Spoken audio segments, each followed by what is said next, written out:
Good afternoon. Sorry for the late start today, guys. It was one of those things where, like, I wanted to get up, I wanted to get around and do stuff, but it was just like my body was no. All right, so let's get this all situated and set up here. Profiles. I'm gonna have to go through and like seriously set all this up at some point, but it is what it is. All right. So the only thing we're really working and focusing on, uh, unless I'm playing with Devin at this point, is instead of trying to do challenges right now, I want to get it to where we have money, lots and lots of money. Because my goal is to show you guys how the auction house works, to show you guys how to get the stuff that you want.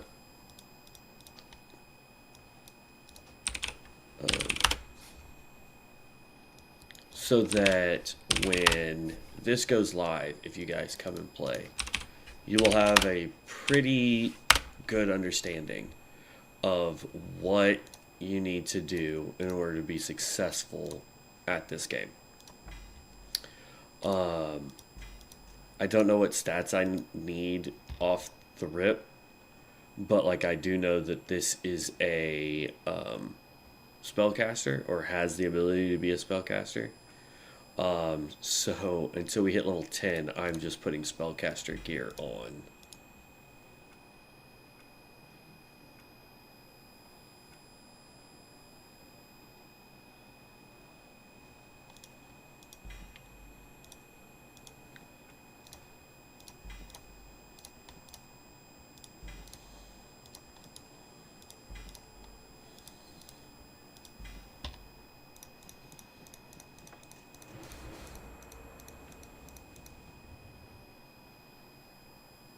So,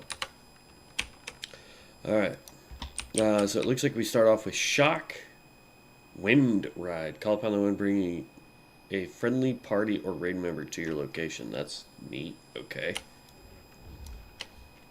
And then we have Magic Zap. Dispel one harmful effect. So we'll put that there. All right. And we also need to go ahead and grab our Book of Artisans, Book of Ascension, and Lootbot.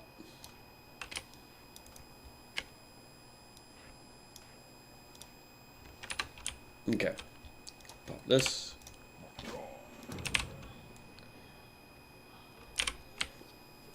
Okay.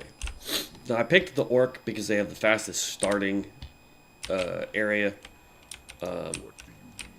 At least with this particular mod. So we could have been any class, any race, any whatever.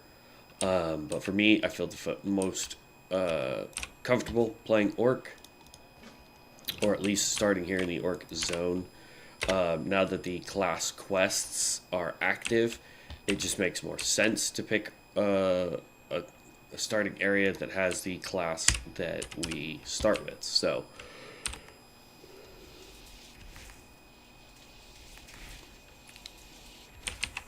we all know the deal. We want to get to level 3 as quickly as possible so we can get our class quests. We can get our when I say you go down, buddy, you go down. But yeah, we want to just bum rush through this as quickly as we can.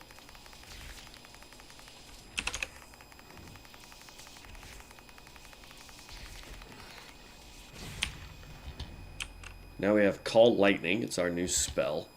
So basically it depletes 50 static, call down a massive bolt of lightning. So now when we use Shock, you'll see that our little bar here goes up. Alright, I'm going to put that right underneath our thing. I want this to say, always show text. There we go. So once this gets up to 50, right? Not that we build it very quickly. There we go. 49. There's 50. Now, I can throw a big lightning bolt. Man, of course we missed.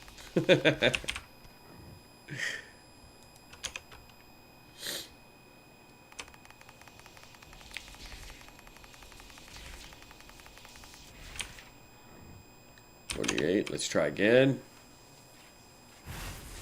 Bam! Well, I have a feeling this is going to be a crit style build. One where we are going to need to focus on getting crit so that when this procs this ability, if this is the build that we go with, it does a ton of damage. I am still so out of it.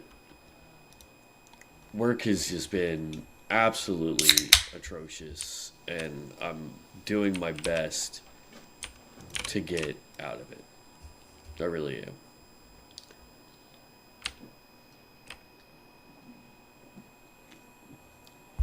But yeah, that is what we're focused on today. Is I want to level this guy up and use him to show you guys how to do the auction house and how to, do all that fun stuff. Make money.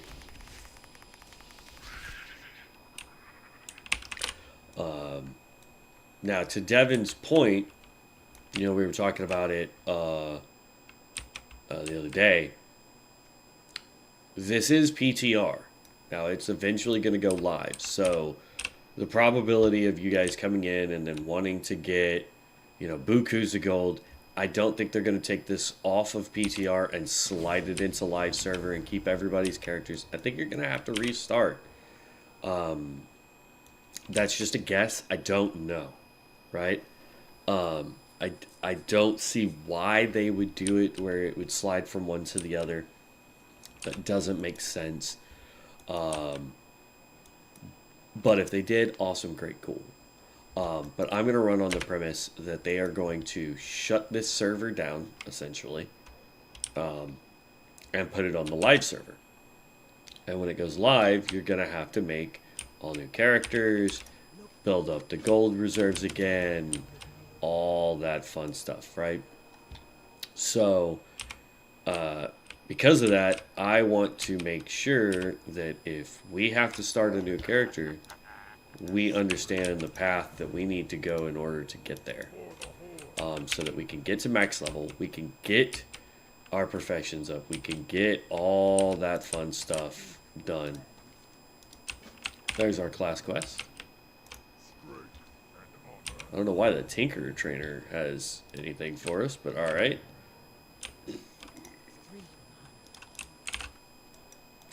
I'm confusioned. Let's go run over here. It says 2 quests.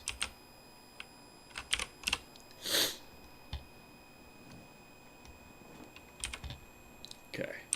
Blood and thunder. Sting of the Scorpions. Yep. This should be the apples.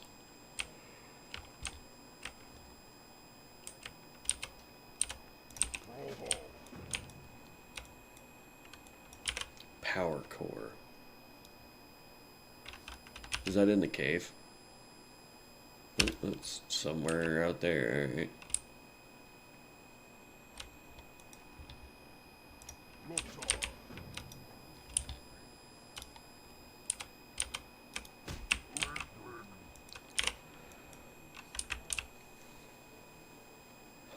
I just like the fact that this starting zone now has its own map, which is so great.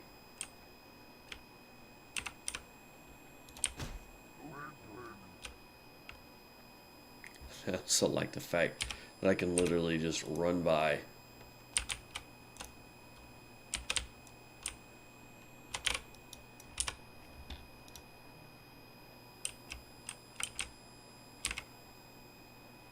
Okay, so he's not asleep yet.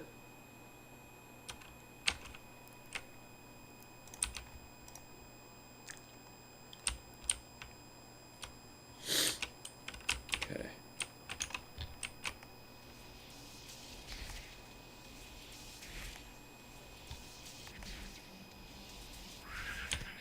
We did get a new skill called Discharge. Generates 10 of your maximum. So we deplete 10 static to get more mana. So if you're running low on mana, but you have a ton of static, you can use it to get mana back. Remember, hurry up and just go to sleep. Go to sleep. Do it. Thank you.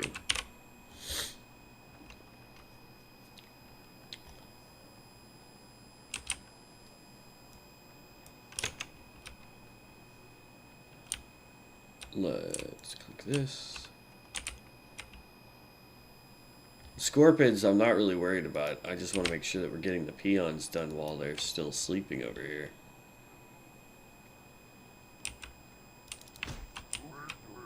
Just need one more. And see, like, I can see in the distance, he's still chopping wood, so...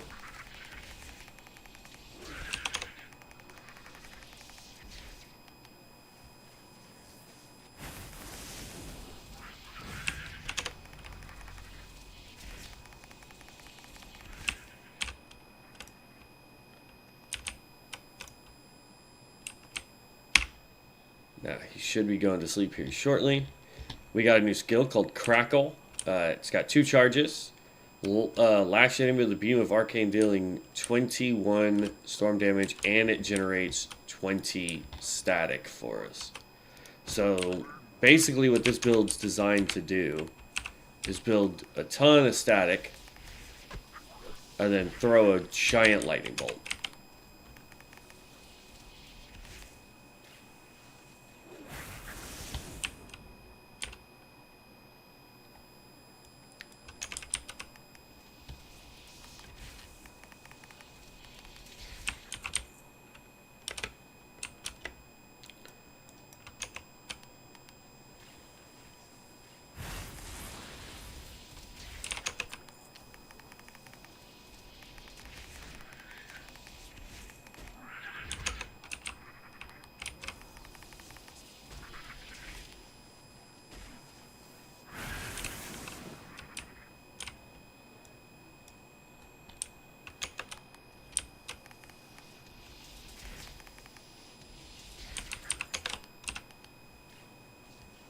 And boom.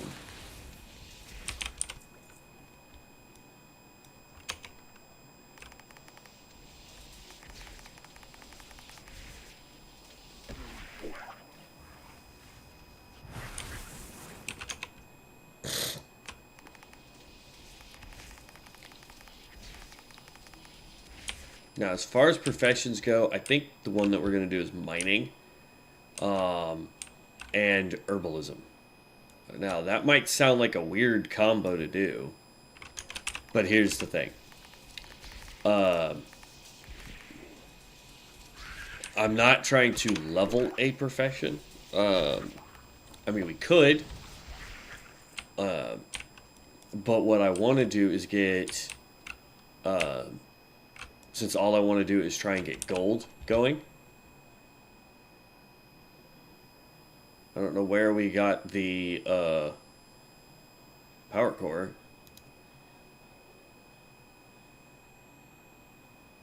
Kill imps. Oh, okay. It was the imps that had it. All right. So dumb. But my thing is that with nobody. Yeah. Okay, Devin. But the instead of trying to level a profession and its secondary, so like doing blacksmithing and mining, if you do mining and herbalism, or mining and skinning, I think is actually what we should do, mining and skinning, you can sell those materials, and on a live server, typically you will sell those very quickly. As you're leveling up and getting new materials and new types of skins and stuff like that, you will sell them very quickly because a lot of people are lazy and they would rather just buy them than try and go and get them. Now, if you want to level a profession because you want to make the big bucks for the big stuff, then definitely do like skinning, leatherworking, mining, blacksmithing, mining, engineering. If we ever go into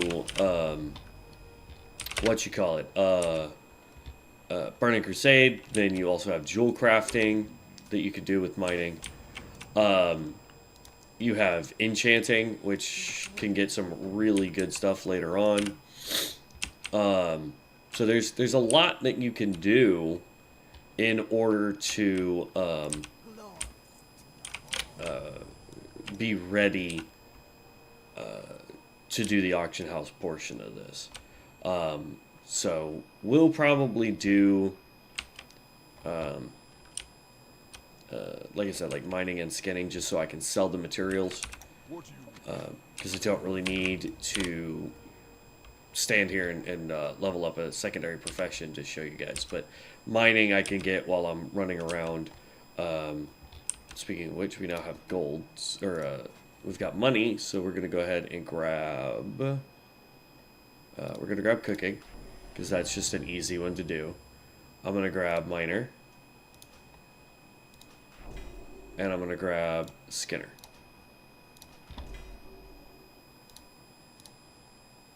And do spice bread. There we go. Okay.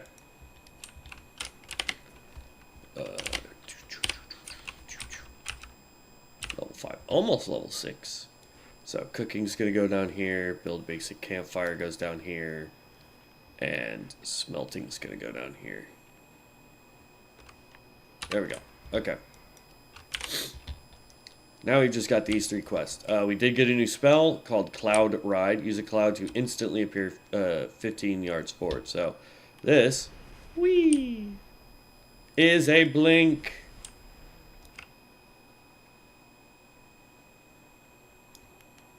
You get 2 charges of it, and then it has to go on cooldown. So,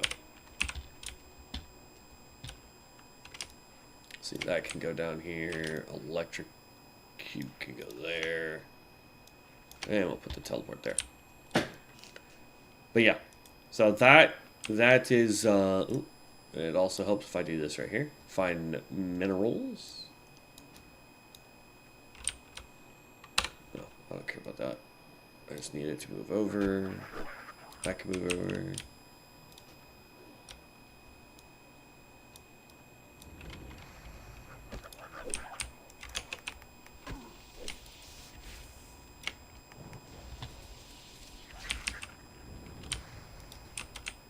Really?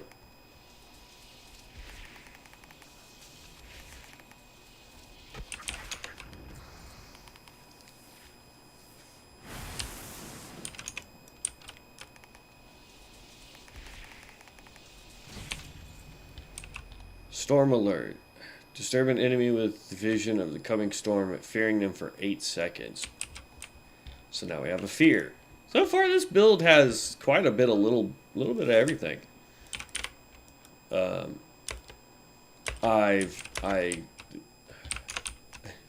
It's one of the few classes I hadn't really tested out much back when we were doing all the different classes for videos. So that's part of the reason why I picked this class, is because I haven't played it yet, and it sounded interesting. Done around lightning bolts and stuff.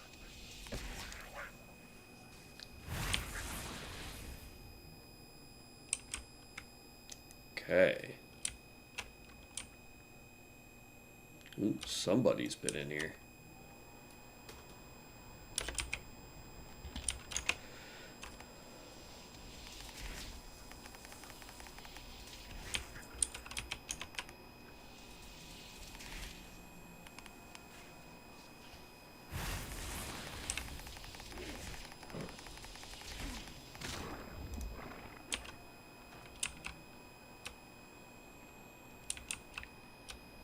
Alrighty then. Pick this up.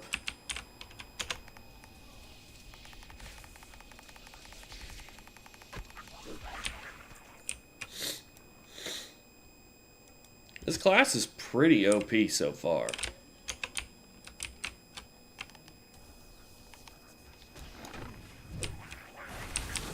Really?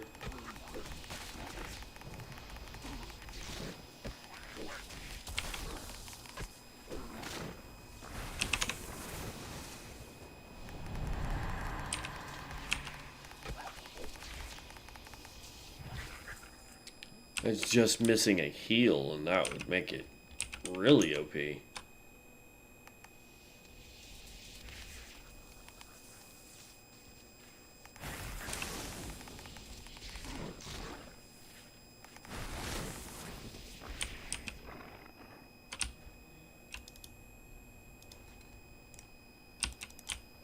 I hate when stuff gets glitched. This is the Stormbringer.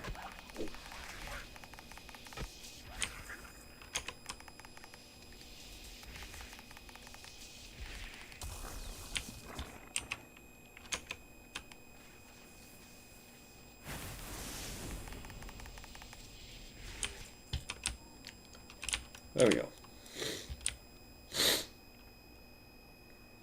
Yeah, this is the Stormbringer. I'm not sure what spec we're gonna go when we hit 10. Let's see, we're done with this area, so just Hearth.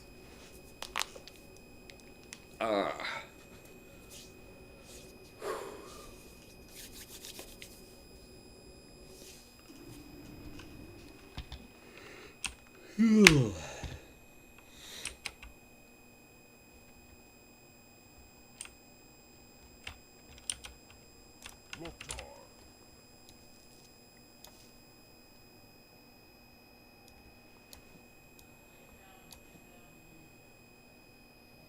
Okay.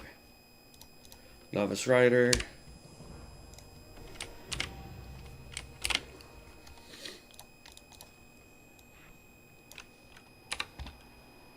Brawl hall. Mount up. Go forth to victory. What you There we go.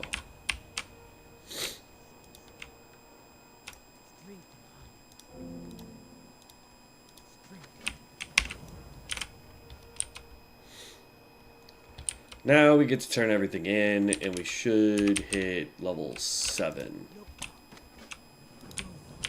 Hopefully. Then we have a bunch of stuff that we can turn in. And then we have a bunch of stuff that we can sell. Alright, we are going to run over here. We're going to grab this copper vein. Because we're trying to do the auction house and all that stuff once we get to Orgrimmar, I am going to be going out of my way to pick up as much ore as I can. Anything that we can skin, we're going to be skinning. If I get food from, say, like the boars and stuff, anything that we can cook, we're going to be cooking. So like boar meat, wolf meat, if we get flour and spices, you can easily do that. Any eggs, things like that. We really want to get the boar meat, though, because it gives us the highest probability of levels. If this is 10, I'm going to be... Yeah, look at this. There's one 10 vein that spawns here, and I don't understand why. The probability of getting high enough to do 10 in the starting zone is crazy. But if you want a node of 10, there's one right there. Alright, so I saw copper over this way. The other neat thing is this stuff does give us... I'm surprised we didn't hit 7. This does give you XP. It can give you quite a bit. Oh, that's 10, not even copper. So there's 2 nodes of 10. What the deuce, game.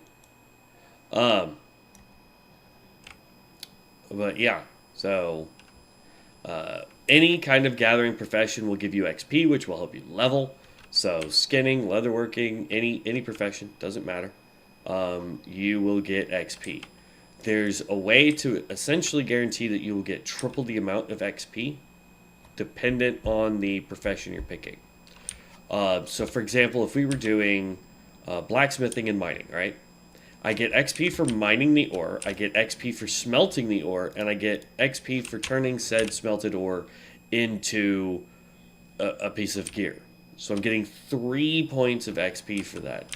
So if your goal is to try and level and play the auction house, and you're wanting to get maximize the most out of each, pick a profession that does that. And I think mining is really the only one that does. Because, for example, like alchemy, right? Alchemy, you get it for making the plant, but then you only get it for also making potions, right? Leatherworking, you get it for taking down the beast, skinning the beast, and then creating the gear. The big drawback with skinning, though, is that I could sit here and take on these scorpions, the boars, all the stuff out here, and skin it all, and I'll be 300 before I ever leave Dorzar. Once you hit 300, you don't get XP for it anymore.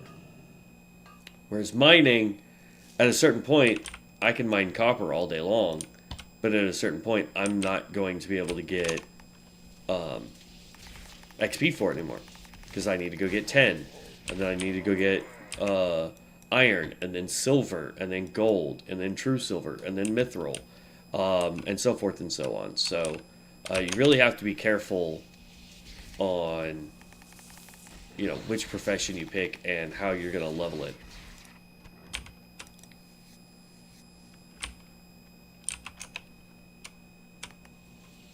And who knows? We might get to the point where we get to Orgrimmar to try and start selling our stuff, and then find out that, hey, we actually need to. Oh, that's cool. That like starts to glow when it's maxed out. That's dope.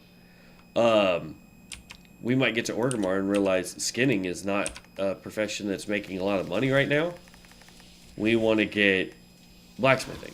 You know what I mean? Throw a big lightning bolt at you.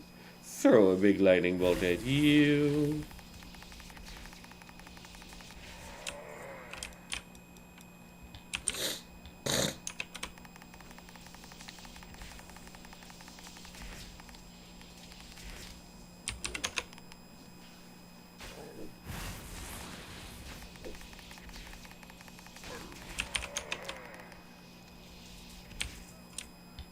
So once you hit him with this,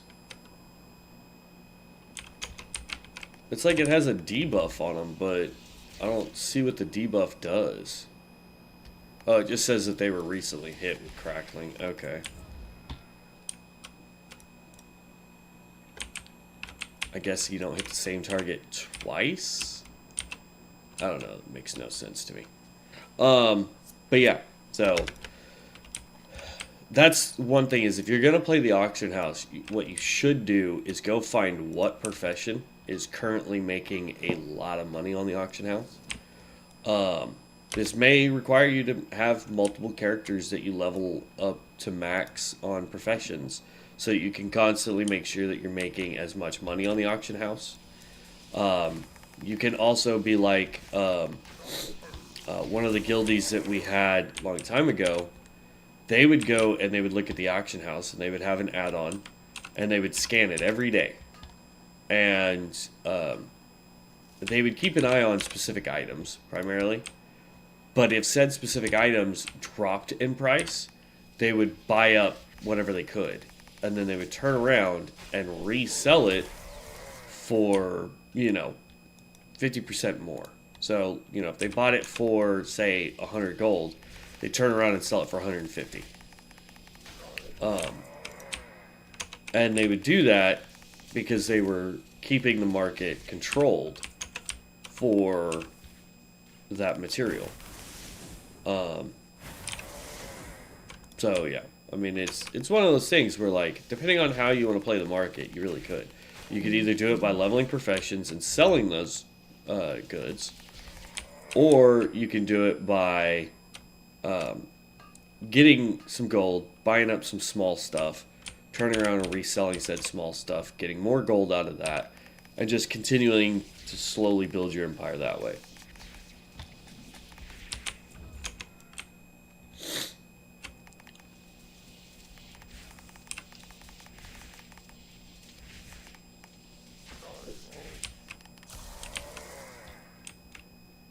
Grabbing that.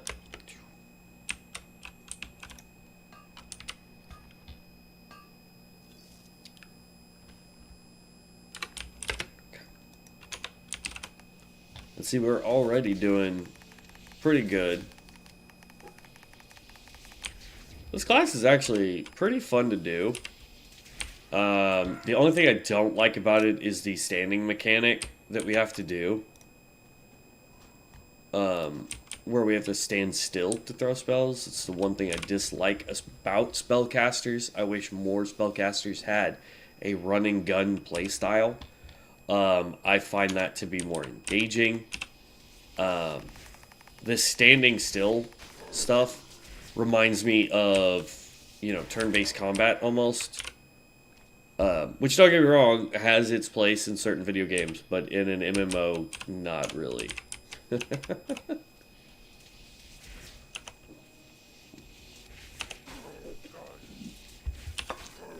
Big lightning bolt.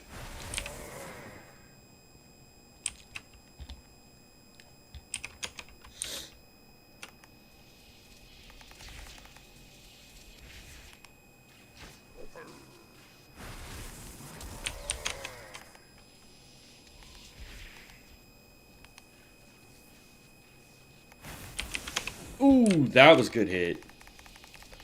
169 damage for that, buddy.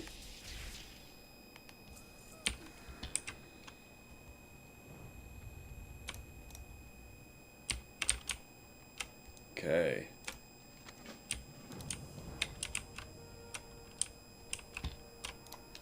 Alright, so that quest is now done.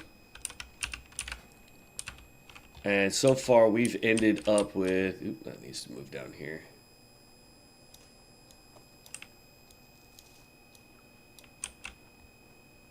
Chunk of boar meat, that is a cookable.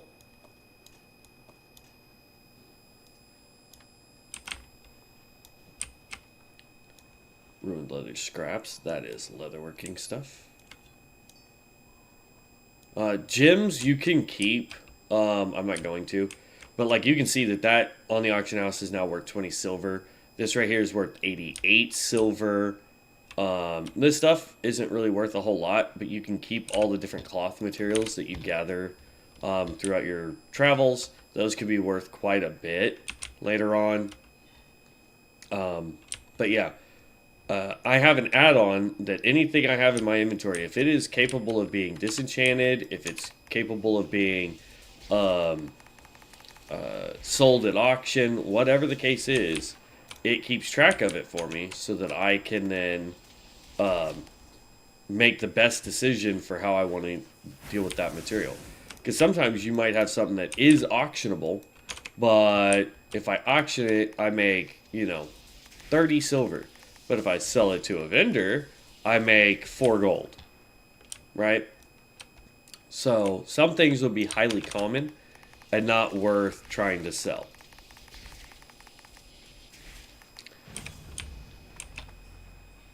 There we go. That was level 8. We just got a bunch of boosts there. In fact, it said... Well, that doesn't tell me what leveled up. Dang. We did get a couple new stuff. We got Exhale. Exhale a gust of wind and a 15-yard cone in front of you, dealing 30 nature damage or rooting up to 8 enemies in place. Damage caused may interrupt this effect. Enemies that cannot be rooted are knocked away instead.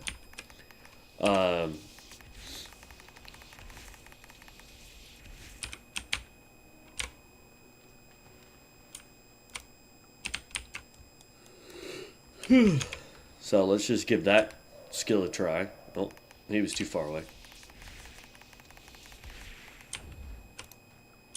We'll have to wait for the cooldown.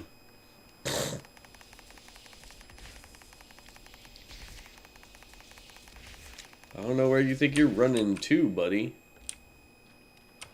Oh, he didn't give me one. Punk.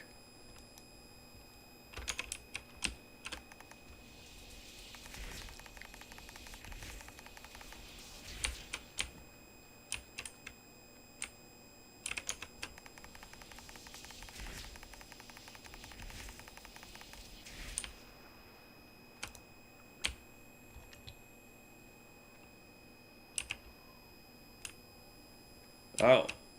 And shock also does a little bit of extra damage as well. Nice. Okay. Got that one. Now we just need the eyeballs from these guys.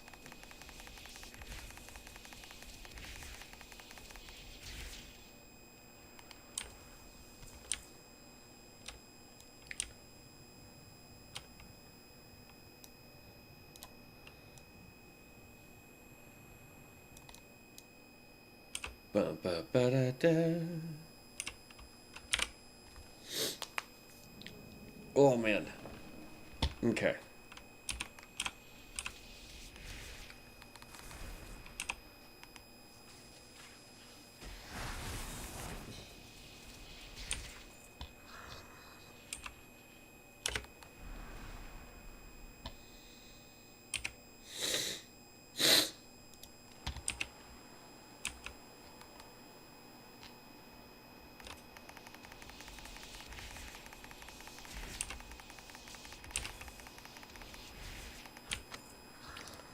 Need one more eyeball.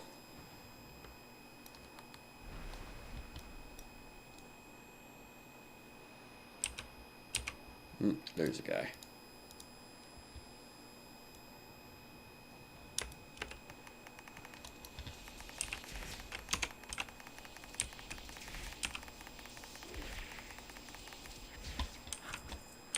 There we go. Got them all.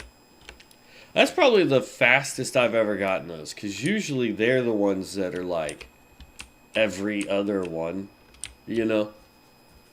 So, good drop rate today. I like that.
All right.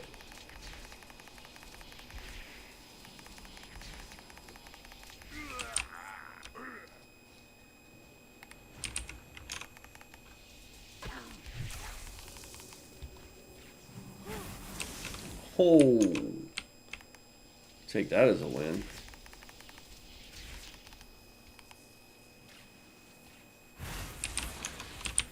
Come here, big guy.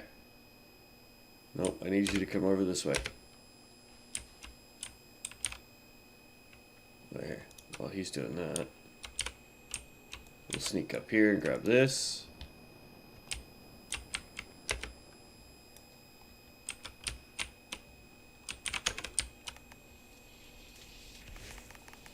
This could be risky. Okay, got that. Come on. Get just far enough away from that voodoo troll, my guy.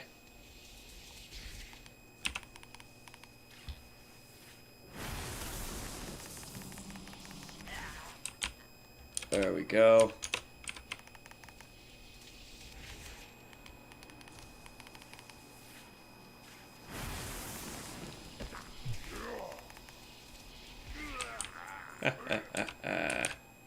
We just need one more voodoo now.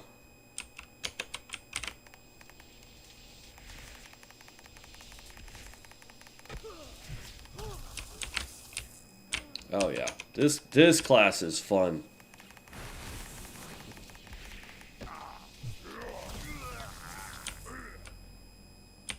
What? That the drop chances are better, Devin? Sorry.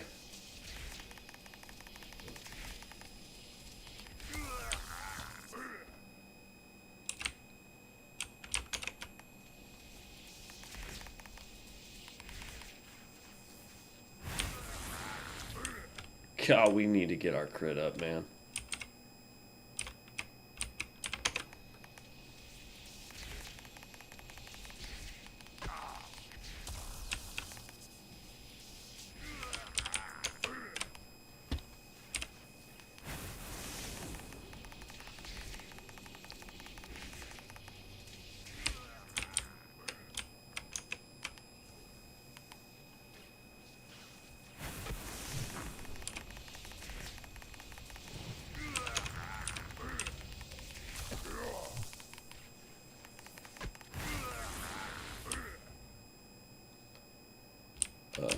Now we just need the tigers.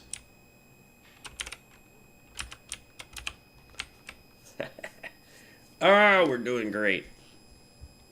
Love it. Yeah, the intact eye specifically. Yeah, usually, I mean, we've played together enough, but usually when I'm doing this, it's very rare to be getting those eyeballs. You usually have to take out 5 or 6. Oop, we got a new spell. Electrocute. Shock an enemy for 65 nature damage and generate 10 static. Can only be used on targets below 35 health. So we're going to move that over there.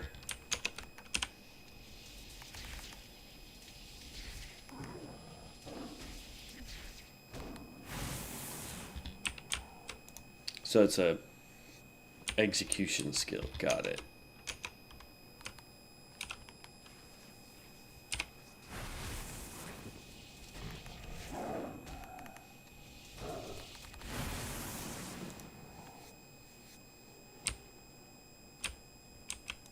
Need one more pelt.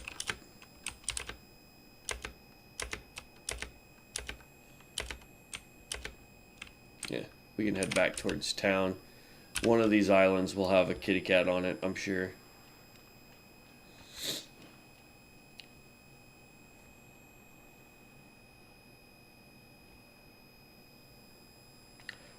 You know how I could tell that there aren't a whole lot of people on the server right now? I don't have like every freaking buff in the game up here. I don't have the XP buff, the crafting buff.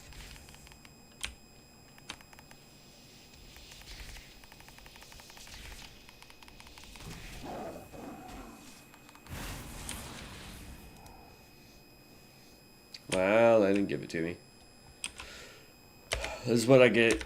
This is what we get for talking about how great the drop chance is.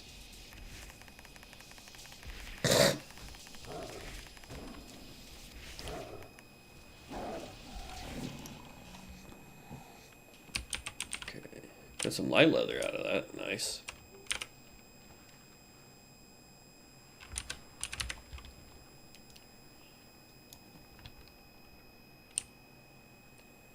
Okay, stuff like this, these patterns, I actually also will throw in the auction house to sell. Not everybody will want them, but they can be worth some money, especially higher up. And we need to empty out our inventory. Let's see. This is going for, see how vendoring it is 67 copper, auctioning it is 98 copper. Not worth selling that. This, I mean, we could try to sell that. We'll see. But vendoring it only gives me 1 silver, whereas auctioning it right now says 20 silver. So you kind of just have to play it by ear, really. When you're wanting to vendor versus sell. Now, things like this, you can look at and be like, sometimes you'll find ones that are worth, like that right there. It says, I can auction this off for 4 gold, 98 silver. We're holding on to that sucker right there. This does not have an auction, so I'm just going to go ahead and sell it.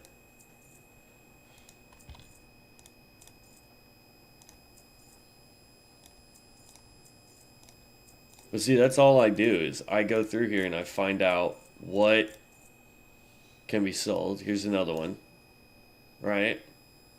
Vendor for 49 copper. Or I can try and auction it for 5 gold. That one's worth a gold. That one doesn't have one.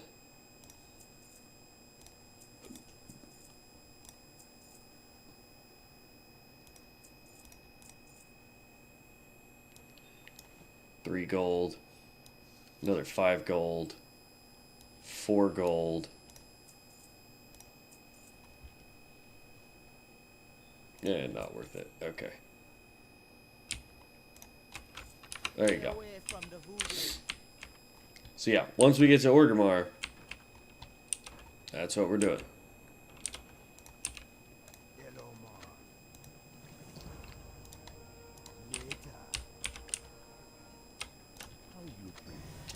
There's level 10. So, you have support. So, support your allies with powerful boons and control enemies using winds, using a wind servant to aid you. So, we would get the summon air elemental. Call an air elemental to aid you in combat. That gains a stack of invigoration whenever you deal damage. Invigoration increases damage of your elemental by 3% for 20 seconds, stacking 10 times. You get Cloud Burst, a Mighty Gust of Wind, knocks away enemies. Aerodynamics, envelop raid members within 40 yards in magical mist, increasing their attack and spell power by 15 for 15 seconds. To me, none of that matters. You have Maelstrom. This is your casting damage dealer. It's an intermediate level stuff. Invoke the powers of Storm, utilizing powerful water and lightning magic in conjunction to electrocute enemies. So this is a combo builder, essentially. Storm Float. Channel a storm beam upon an enemy, dealing 34 frost storm damage every 0.5 seconds for 5.5 seconds. Shock and Crackle can be instantly cast while channeling and deal 10% increased damage. Nice. Torrential Wrath. Blast an enemy, dealing 161 frost storm damage and reducing their healing received by 50% for 8 seconds. Pierces immunity and invulnerability effects. And then you also have the Maelstrom. Shock and Crackle can now grant a stack of Conductive for 15 seconds, stacking 7 times. Call Lightning and Torrential Wrath consume all stacks of Conductive to trigger Conduction. Deal 40 Frost Storm damage, increased by 50% for each stack of Conductive consumed. So, yeah. This is to build up those buffs and then proc it to get big ones. You've got Lightning. This is the one that a lot of people go with because it's a very easy one. Obliterate swaths of enemies with powerful lightning magic attacks. You'll get Arm of Thorum. Call down a terrible beam of lightning upon an enemy, dealing 161 nature damage. Damage and cast time increase based on static level. Conjure Storm. Conjure a storm over a target area, dealing 70 initial nature damage and up to 10 enemies. Deal an additional 16 nature damage every 2 seconds in the area after 10 seconds. And then you have Stormbringer. Damage dealt by shock and call lightning have a 15% chance to refresh a charge of crackle and forked lightning. Chances increase based on static level. This is the one I'm going to go with. Just for giggles, because I like the idea of doing tons of lightning damage. And then we're going to run over here and turn this in.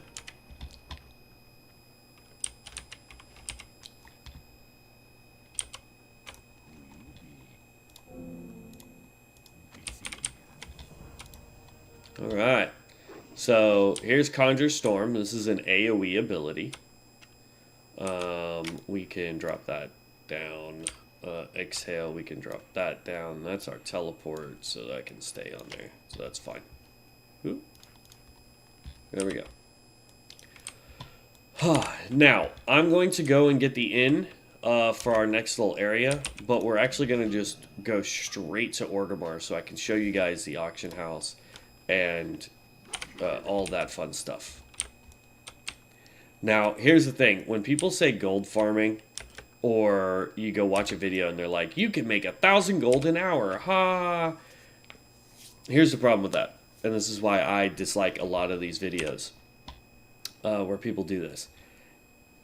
What they mean by that is they can get an item or items in that first hour of farming that can sell on the auction house for 1,000 gold. Here's the problem. And I had the same thing with, there was a TV show that I really liked to watch back in the day called Storage Wars, and they had the same issue.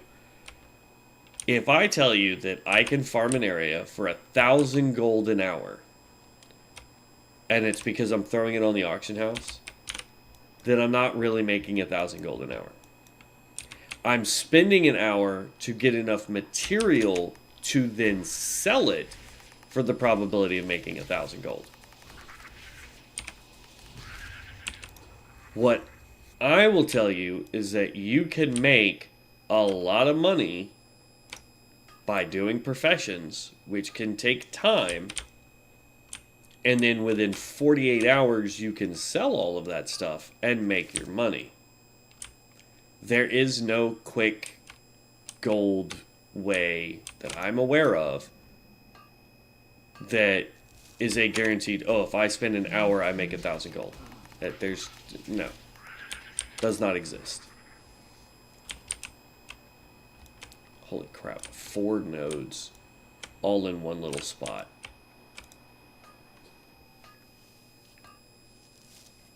It's dope. And then I see another one over there.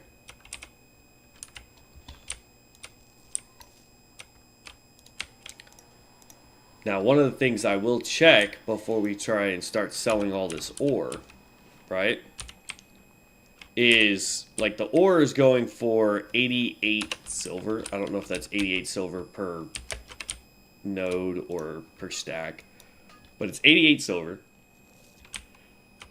I may smelt down some. Oh, excuse me. I may melt some down into a bar in order to figure out if bars are worth more. Sometimes they're not, sometimes they are. And that's just depending on if there's a lot of people trying to currently level their mining without having to go out to mine stuff. You can purchase the ore off the auction house, and then you can go and turn that in, smelt it yourself, buy the ore, smelt it yourself to make bars. And then sometimes the bars are worth more simply because you've got people, like I said, that are doing jewel crafting, engineering, blacksmithing, all that fun stuff. Ooh, rank up our spells. Got to do that one too. Bam, done. Visit an innkeeper, hit level 15 in Dungeon Finder. I will probably do dungeons just because I do want to hit max level with this guy. Because he's going to be my auction house character. For the most part. So we will see. But just to kind of show you, we've collected on all the characters since I've reset this. We have a total of 3 gold. Now on this server, I actually have a lot more than that. Because I do have a character I haven't logged in since I've reset it that has like 3,000 or 4,000 gold on it right now, and that's from him just barely playing the auction house, like just throwing a couple things here or there on the market and seeing if it sells.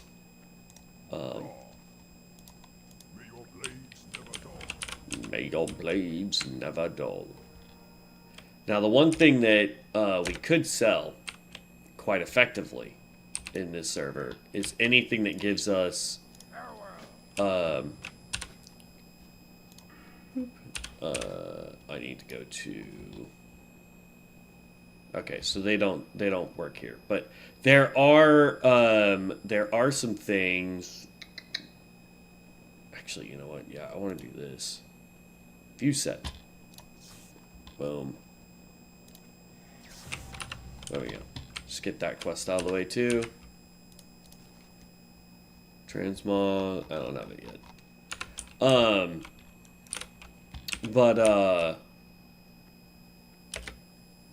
I forgot what I was talking about. What can I help you with? If we were playing on, say, like Area 52 or Alone, one of the things you can do to make a ton of money pretty quickly is you can actually go and do, like, farm up the whistles for pets and get the geodes for the different elementals and stuff. The rarer those are, the more money you can get out of them. So like we got one for the Dragonkin, the Black Flight Dragonkin, when we were doing Onyxia's area. Those probably don't sell for a whole lot, but we could sell one once we get one for ourselves, right? Because people will go and get them because they'd rather have the access to them at level 1 than wait until they can get there to farm it themselves. For whatever class they're trying to build. You know what I mean? So, I'll leave those alone. I want to get to Orgrimmar first. Plus, the problem is there's also going to be a bunch that are up above us, which is a true big bummer. I'm going to take you guys to a place where I used to farm all the time for copper, so...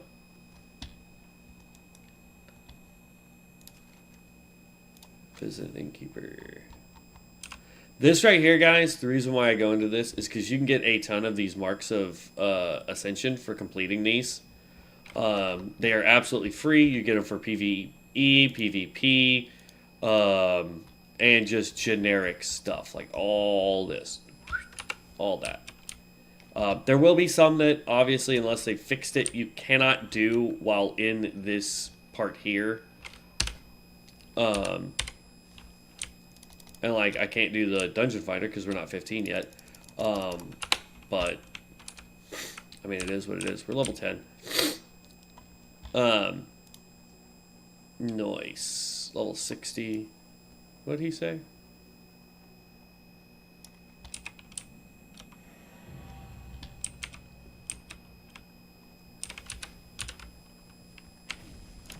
Ugh. There we go. So, transmog appearance, collect a pet appearance, and create an outfit. Hopefully now the command board works. Strength and honor. Call boards.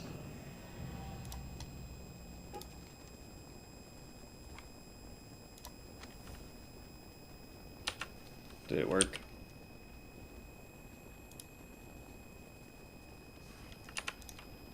Nope.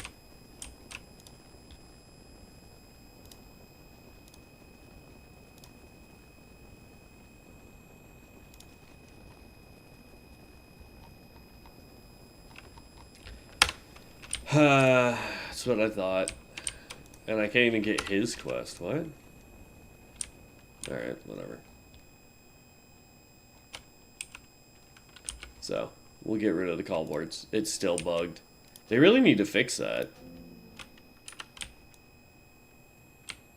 Okay, so this is the auction house, guys.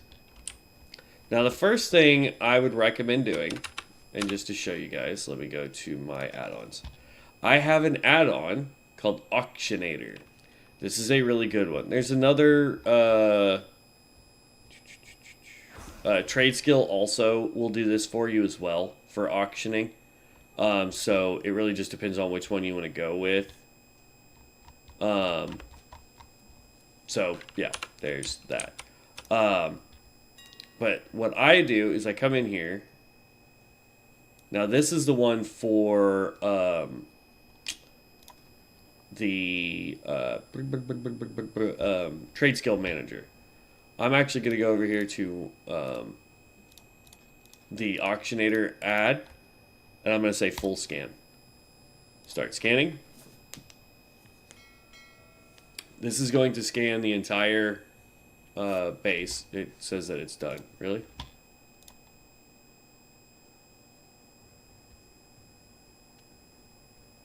Wow. Okay. But you want to make sure that you full scan it so that when I go over here to try and sell stuff, right? So I go And see, that actually went up in price. Now it's a 98 copper. These are still worth, a few gold here or there. So I'm going to throw that in there. And you're going to notice that there's already one on the auction house for 4 gold, 58 silver, right? I'm going to make it 48. And I'm actually going to just drop this down to 4 gold flat. I don't think this is going to sell, okay? But since there was one here, if the average was 458 and somebody was being crazy and selling it for, say, I don't know, 2 gold, I'd buy it up, turn around, resell it, right? So I'm going to go here and I'm going to say create an auction. Let's go to options here.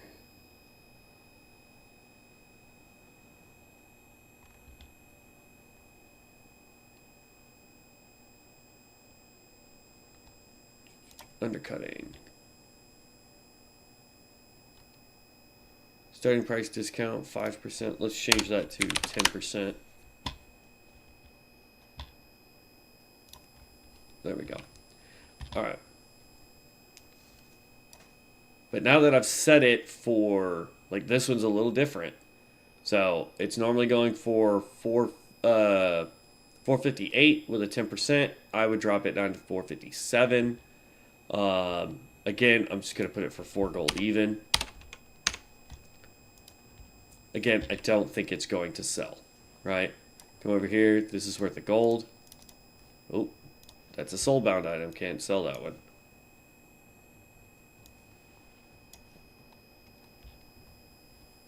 All right, there we go. I'm just going to sit here for whatever reason. Why is it not doing...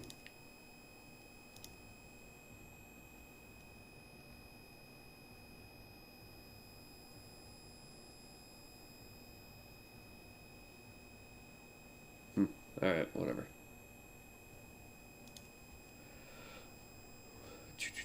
We'll just post it as is. There we go. What about this one? There we go. Now I've got 2 of those in there. Now, I don't think any of that's going to sell. If it does, awesome, great. I love it. But at the end of the day, I don't think it's going to. Because I don't think it's a thing that people are looking for. Somebody's got 1 stack of this in here for 5 gold. This is a level 35 blacksmithing skill. It's very common drop.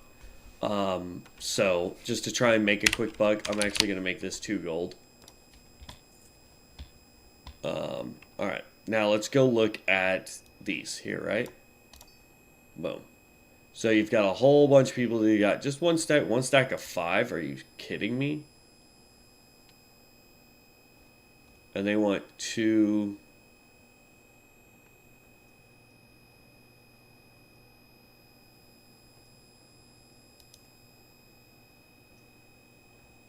They want a total of 14 silver, 55 copper for it.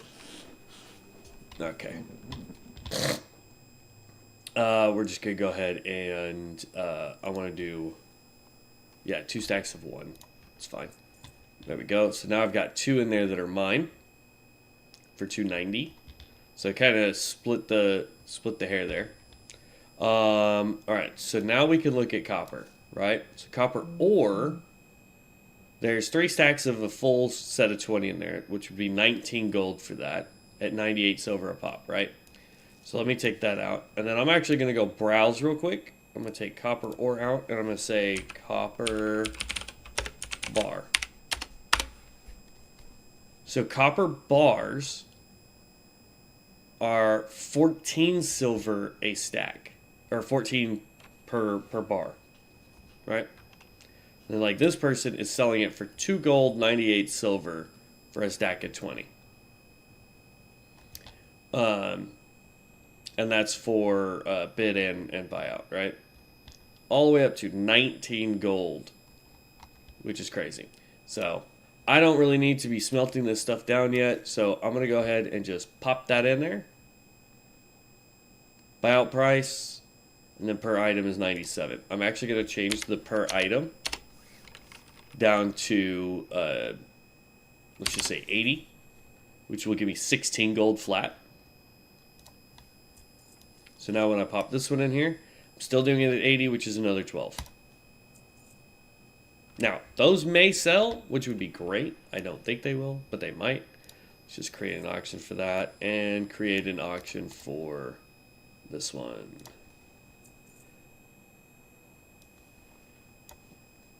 Boom. I've got 2 stacks of 20 for that. But see how this is going for 98 copper a stack, right? This guy is a little overconfident. He wants 100 gold. He's hoping somebody's not paying attention. That's what that is right there. Ugh. That is 100% somebody going, maybe I can get 100 gold? Or they're using the auction house to hold items for him. Which you can do by setting a ridiculous price for stuff, and the auction house will hold it for 48 hours and then send it back to you. So we'll go ahead and create those 2 auctions, and then we had a little bit left over. Create that auction. And there you go. Everything else that we have in our inventory, these are all sellable. We don't need it.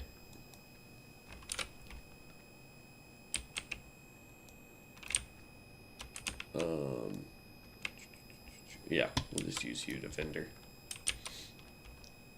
Alright, and then we go here, we go browse. And we get rid of all this nonsense, don't need you. And we're keeping the boar meat. That's a quest item, so that can go down here. Alright, and there you go. So that's what I do for the auction house. Now, hopefully that stuff sells. If it does, awesome, great. If it doesn't, then it doesn't. You know what I mean? I put it right back in, lower the price a little bit, and try to find that sweet spot of what I'm trying to sell and what people are willing to pay for it. Sometimes it will be bukus of money. Sometimes you'll put in stuff and it will instantly sell. That's always a great feeling when you throw it in the auction house and you just leave the auction house building and it's like this, and this sold. And you're like, whoo, I should have charged a little bit more gold.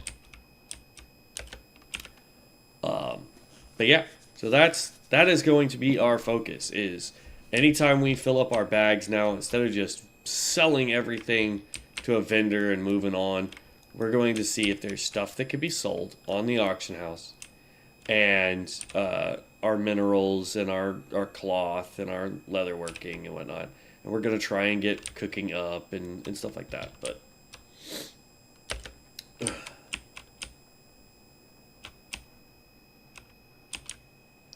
because there's the thing with cooking is if we get our cooking up high enough, we can actually sell some of those foods, which I should have shown you guys. Like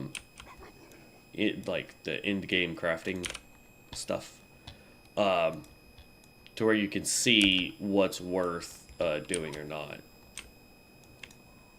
Next time we go to Ordermore, we'll look at that, and I'll show you like the end game. Not encroachment. I want these. I'll show you like the enchanting and the leatherworking and the clothing and all that fun stuff. Because there's like bags you can make as a clothier,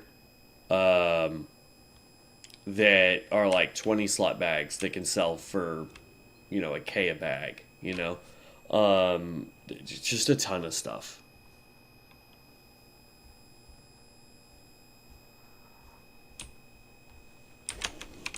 You want to go, Buttercup?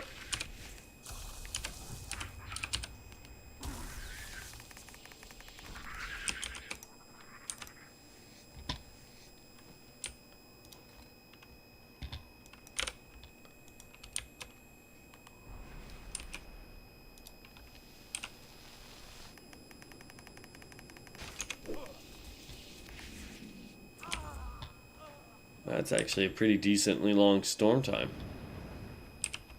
It's our first AoE spell. Love it. As I've said before, man, AoE in this game is king. The more AoE you can do, the more damage you'll output, the higher up the DPS chart you'll be in dungeons. But we also want to get crit. Crit is important.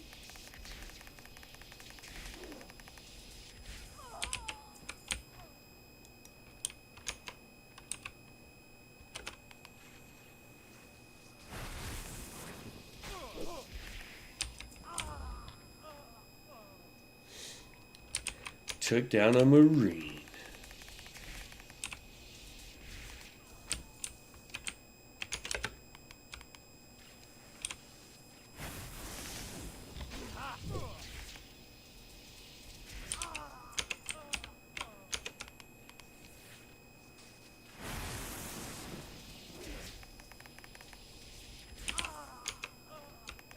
Yep, just need to get that damage up a little bit more. Get a higher crit chance, and that spell is going to be deadly. I mean, it already hits like a truck, but if we can get our crit damage up and our crit hit up,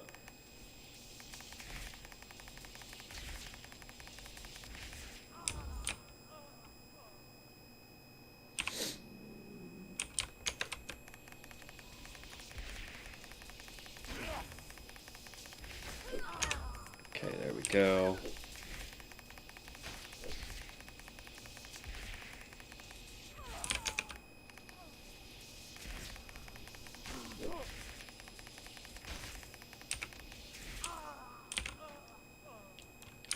Alright, we just need a few more Marines and the rest of the stuff here, including the next quest that we can get from here.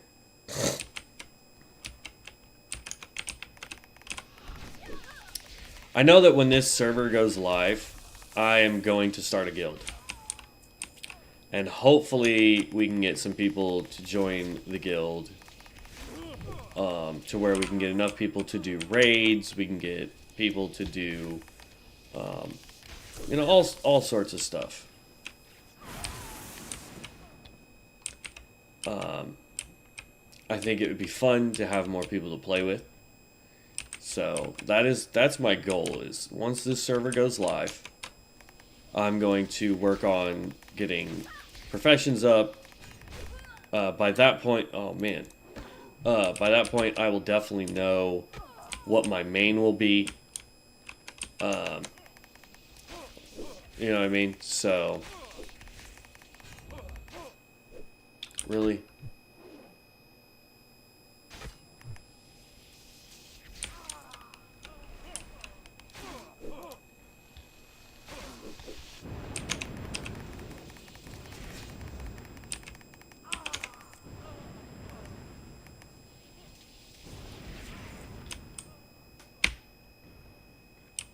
Okay, that spell was pretty OP. While I was stun locked, it almost killed both of them.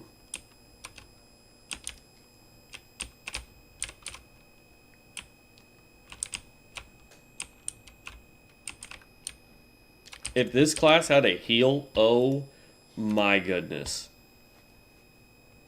This class would be stupid overpowered if it had a heal.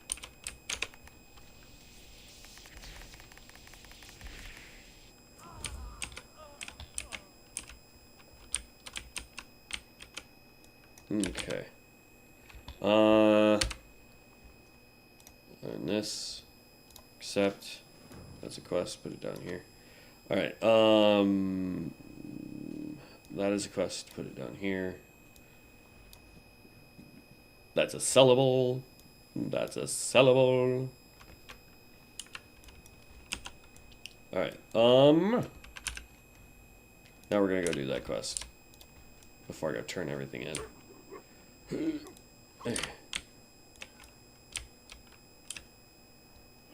But yeah, if this class had a heal, holy cow, man.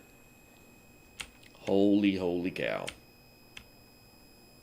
But yeah, I'm going to definitely be making a guild.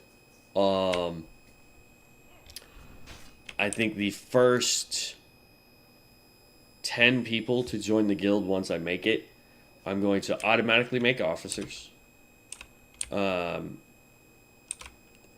from there, we'll figure out like who are going to be raid leaders and whatnot.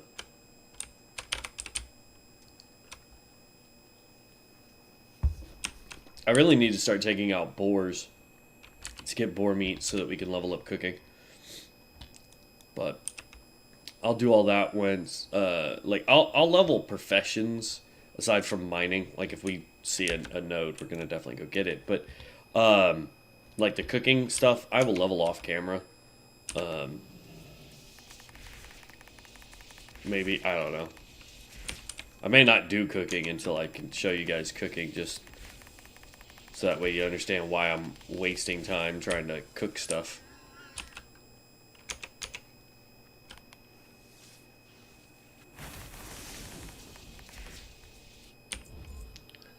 Here's a question. Do we want to see how much damage this class can really do very quickly?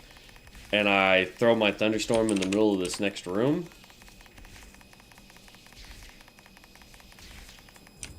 It's like, I'm casting pretty fast.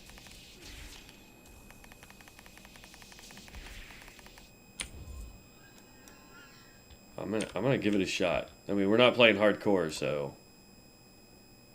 here, we'll take out this guy first.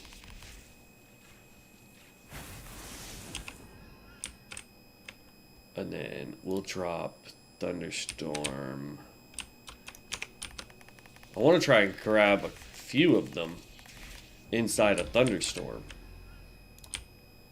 Right there.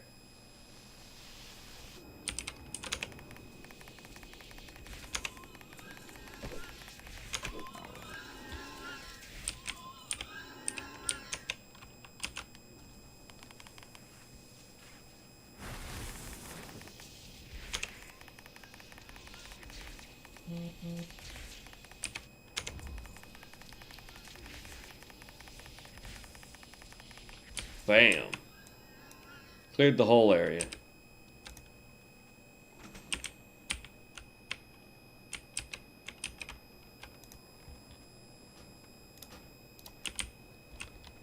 Okay, pop that so we can learn any new skills if we have them. Doesn't look like it. We hit level 11, so Arm of Thorum depletes all static to call down a beam of lightning. So I want to put that there for right now. And we're going to build this up to 100 and then call that down and see what it does. That just sounds dope. But you could use it even if there's no, like you barely have any static. I think it starts off base level. Yeah. There you go. Like you can see it going down in damage as our static goes down. So, let's get back up to 100 static. I want to see how much that can do.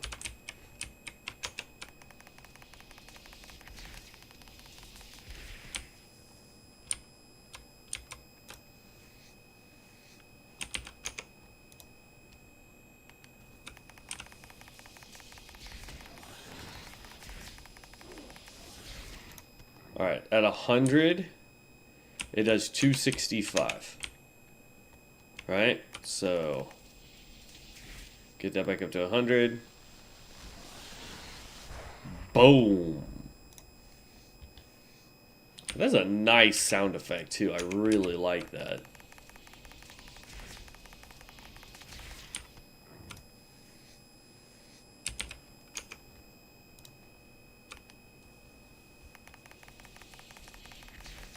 And then when it's on cooldown, that's when you use the other Call Lightning ability.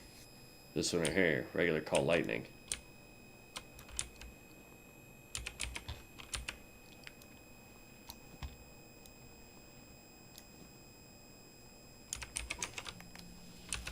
Oh, is that a silver leaf we got? Nice.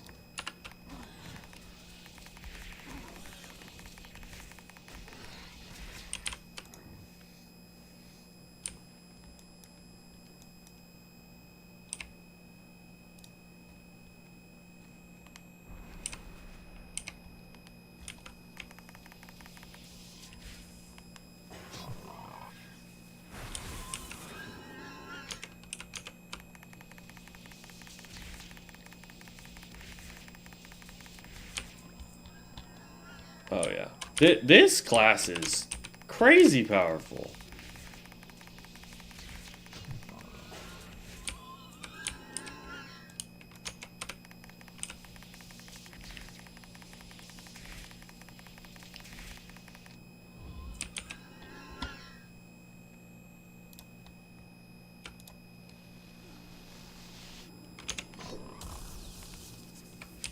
Call lightning.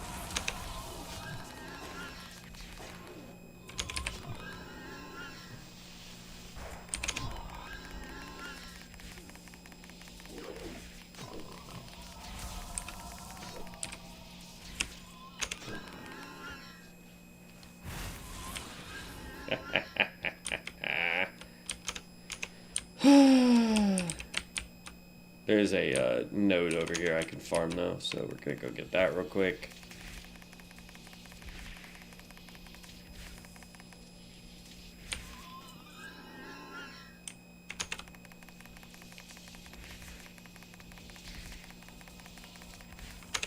Then there was that middle class too that dealt with water and lightning damage, which is supposed to be even stronger than just the pure lightning one.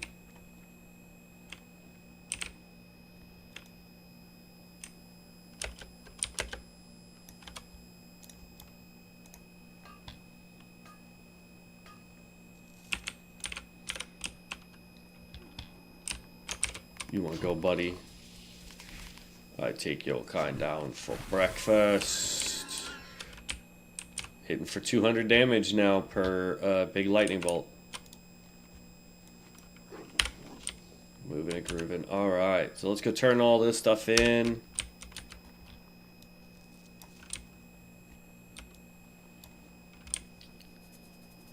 Shoot. You want to get tailoring up, guys?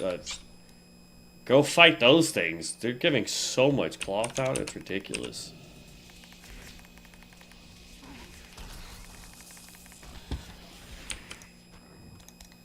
Sorry, I'm trying to get some more boar meat. We're up to 8. I want to get to like 10. And then we'll do some cooking. But yeah, so the deal for today is I'm mainly just leveling. But I also want to show you guys me using the auction house to try and make some money. Because yeah, early on you could just sell everything to the vendors, make a little bit of money that way and whatnot. But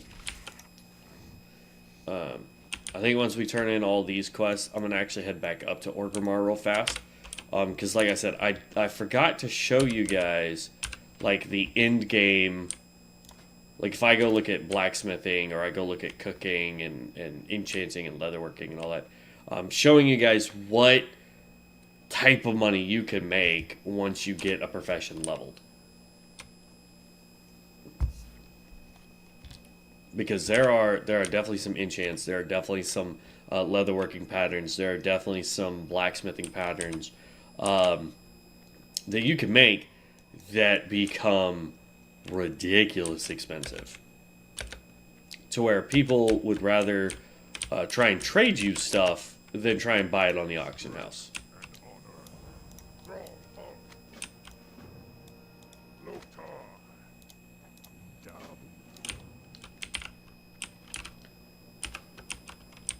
About to hit level 12, which is awesome. Right. Let's go turn in. I'm gonna go turn in not the shinies. Carry your weight. We're gonna go turn this one in, and then we will run back up to Orgrimmar real fast, so I can show you guys those professions real fast. Because maybe while we're looking at them, I decide, you know what, instead of doing smelting and skinning, we do smelting blacksmith. Or instead of just selling all this cloth, I pick up tailoring and maybe enchanting at the same time. So it's just, you know, we'll figure it out. Now, here's the cool thing. We could do enchanting. Honestly, we could. Because I'm going to use the auction house this time. Because we're not doing, you know, hardcore or Ironman or any of that stuff. Because primarily my goal is to show you guys how to make... Ooh, dismissed. How to make the money, how to make the materials, and what have you. Alright, so...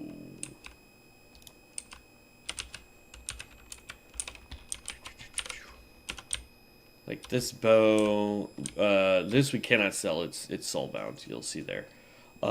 This is soulbound. This is not. We've already put one on the auction house.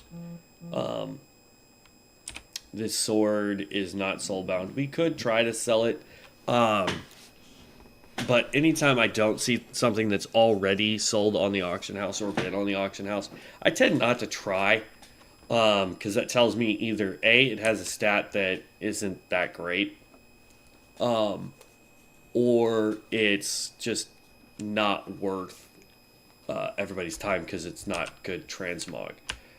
That's where you'll find a lot of really good sellables, is if it is a awesome transmog piece that everybody's wanting, you can typically sell those on the auction house for a few hundred gold to several thousand gold, depending on the item level and difficulty for gathering. Oh,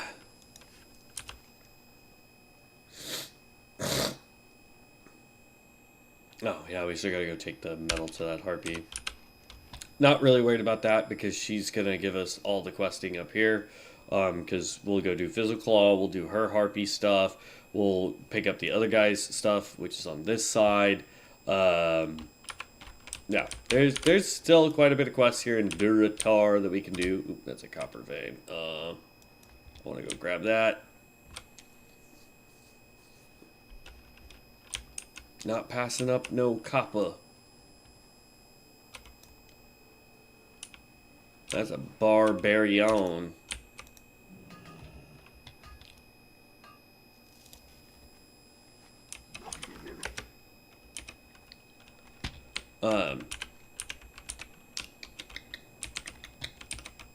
See, let's go for 90. What the heck do you need a Scorpid Stinger for?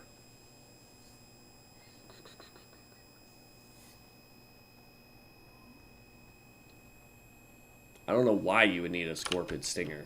I don't know what profession would even use that. But people are trying to sell them on the auction house.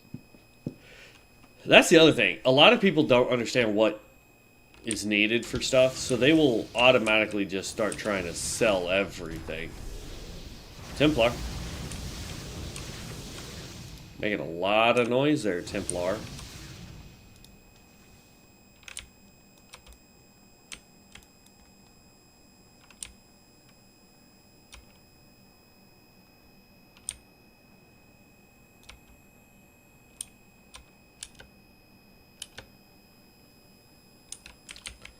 Alright. Here we go. Now, just to show you guys professions, right? That's all I'm doing in here. So we're going to go browse. And I'm going to come over here and let's go to trade goods. No, not trade goods. Let's go to recipes. Let's go look at cooking, right? Boop. Hot lion chops, which is only 125. People are trying to sell that for 5 gold. Blacksmithing, here we go. Blacksmithing. Look at that, just 270. Right here. Let's do it by gold. So yeah. So a 300 max level blacksmithing, 75 gold there, right? So then if I go off here, and let's go to armor. No. What am I trying to do? Consumables. Item enhancement. Here we go. This is what I'm talking about here.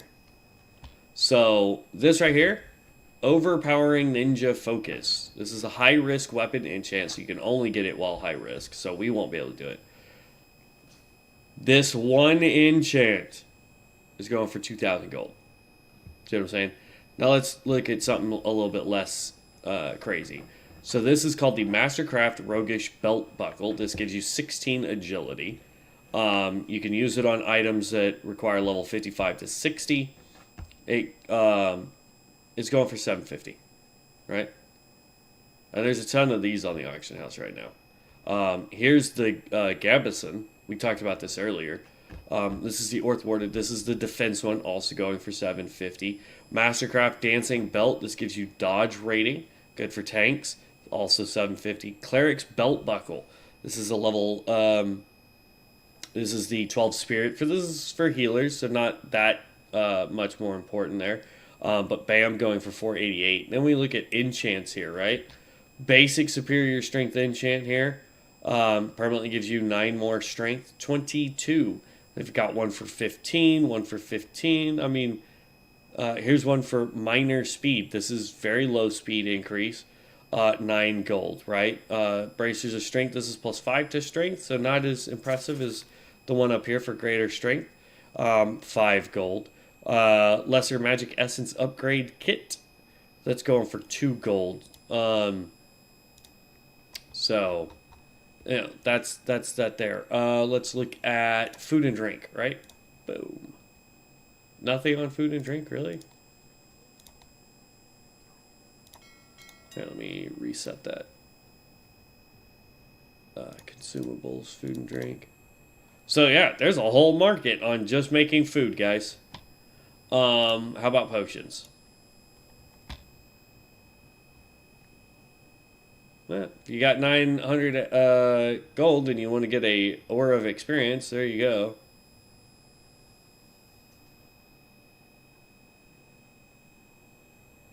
Okay, use increases base experience gained from kills by 150%, as well as experience gained from quests by 150% for you and your entire party. This effect persists through death. So, if you really want a speed level, bam, go get one of those. Mighty Rage Potion. So, potions don't seem to be doing a whole lot here on this server, unfortunately. Which is kind of sad, because there's some really good potions. Elixirs. Here we go. Elixirs of Agility, of Mongoose, increases your agility and critical strike by 10 for 1 hour. There used to be, these used to go for a lot, but 30 gold is still a pretty good chunk of cash. So, flasks, none. Bandages, I doubt any of these sell. Scrolls, these are going to be your enchants, or these little dorky ones here. Who really? We don't have glyphs. Don't have gems. Well, I mean, technically you have gems. Search. Oh, no, I guess not. I figured they would let you do the other stuff. Let me look at armor, right? Let's go plate. Just plate in general. I don't even care. This is stuff that you can craft, right? 60. 33. That's your armor. Containers. Let's go look at bags. This is leatherworking and wow. So here you go. This tells me that tailoring is not a skill people are working on to get bags. And probably, this is just me, probably because you can go into the real world and get these. The real world currency and get these, right? Let's look at herb bags, see if anybody's made any of those. Enchanting bags, anybody? 1 enchanting bag. Enchanted mage weave. It's a 16 slot bag, they want 22 gold for it, right? Engineering, nothing. Mining bags, nothing. Leatherworking, nothing. Ooh. And inscription, we don't have. So, yeah. 1 person has made an enchanted mage weave bag. And they're selling it for 22. So there's definitely a market for leveling up tailoring specifically for bags. So, I mean, it like I said, it boils down to there seems to be a market for making high recipe foods. There seems to be a market right now for tailoring for bag making. And then, you know, it doesn't look like people are really worried about professions here. So there is a possibility that we could pick up any profession and make a ton of money. So I may end up getting rid of skinning real quick and picking up tailoring and just worrying about that, since we now know where to pick up a whole bunch of cloth instead of selling it. So, in fact, let's go ahead and do that just to kind of show you guys. So, hit profession. No, it's C. Go to skills. This is how they want you to get rid of it now. Unlearn. We'll keep mining just for the ability to sell it. That is a melee fellsworn. Nice. Man, he's doing good over there. All right. And now we actually want to go click here, and we are going to pick up Taylor.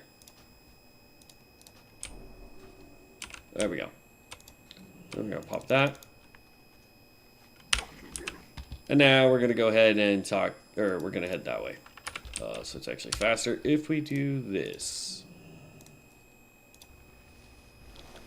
So yeah, lots of room to make money right now in PTR on professions, because there doesn't seem to be a lot of people worried about professions for money making.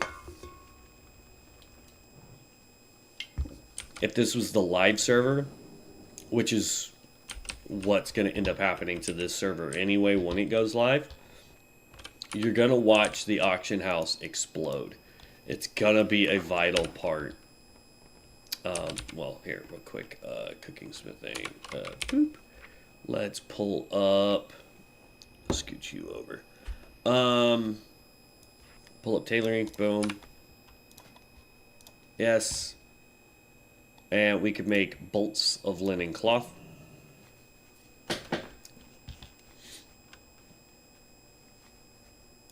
Upgrade kit. Use this upgrade kit to upgrade your item to the next level.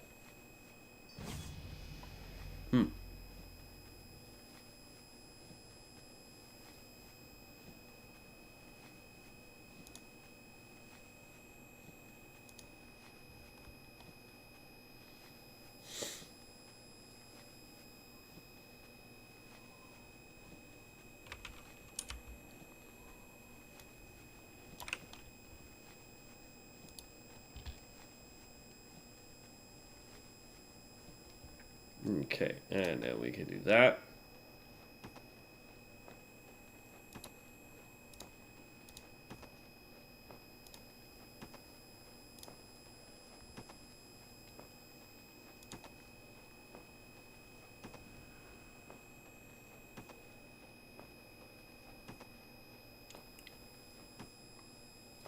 Alright, just doing what we had in our inventory real quick, we got all the way up to 61.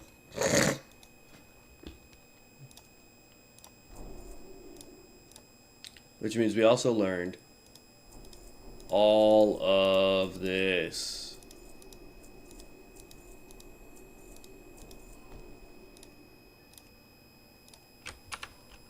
All right. And then let's cook up all of this real quick. Because now that I know that I can probably make some money doing some food. And I can probably make some money making bags. You know, we might get rid of mining and picking up enchanting, because we can make some money doing enchanting. So, you know what? Let's do it. Let's just do it. Let's unlearn that real quick. Click back on this. Grab enchanter. Kabam. Hit P. Disenchant. And regular enchanting. Okay. So, food, not that great. Like, we really didn't learn anything. We can now get spiced wolf meat. You know. As far as enchanting goes, right? We just gotta disenchant this stuff.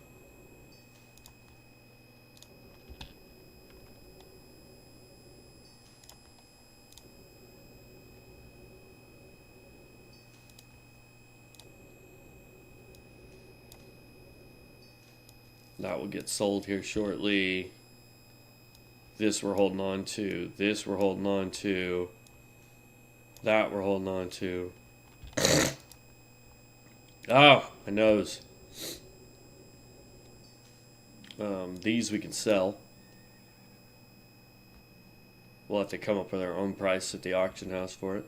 But there we go. So now we've got that. And then we go over here to enchanting. Yep. We need a ruined copper rod. We need to be able to make a ruined copper rod, which means we need a copper rod. This guy should sell one. Copper rod. There we go. And then we go back into enchanting real quick, and we say, create the ruined copper rod.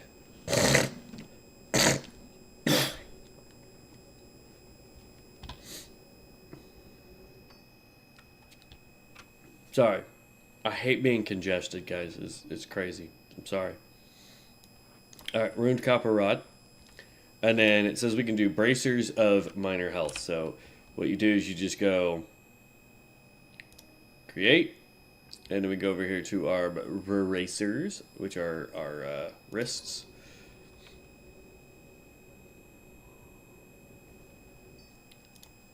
And then we just keep enchanting them over and over again.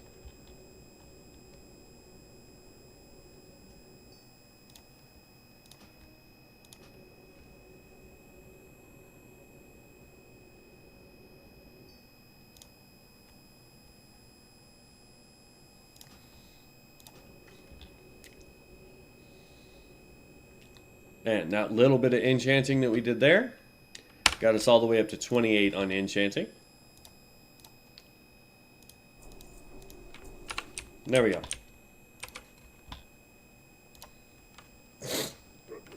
So, all said and done, we got, just to go look at our skills real quick, we got enchanting up to 28, we got tailoring up to 61, we got cooking up to 31. So, professions are not hard to level. They are tedious. I will admit to that. They are tedious, but they are not hard to level. Let's go take this guy out real quick.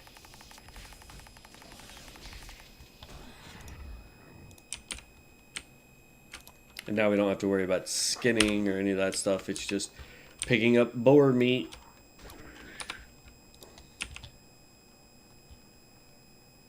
Get over here to this board too.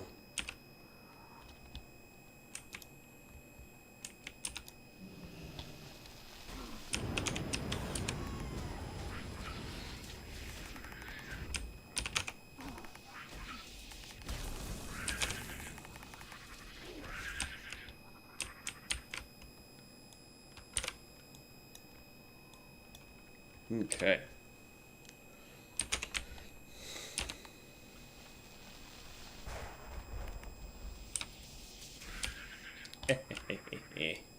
I just like the sound this makes. It's such a great sound.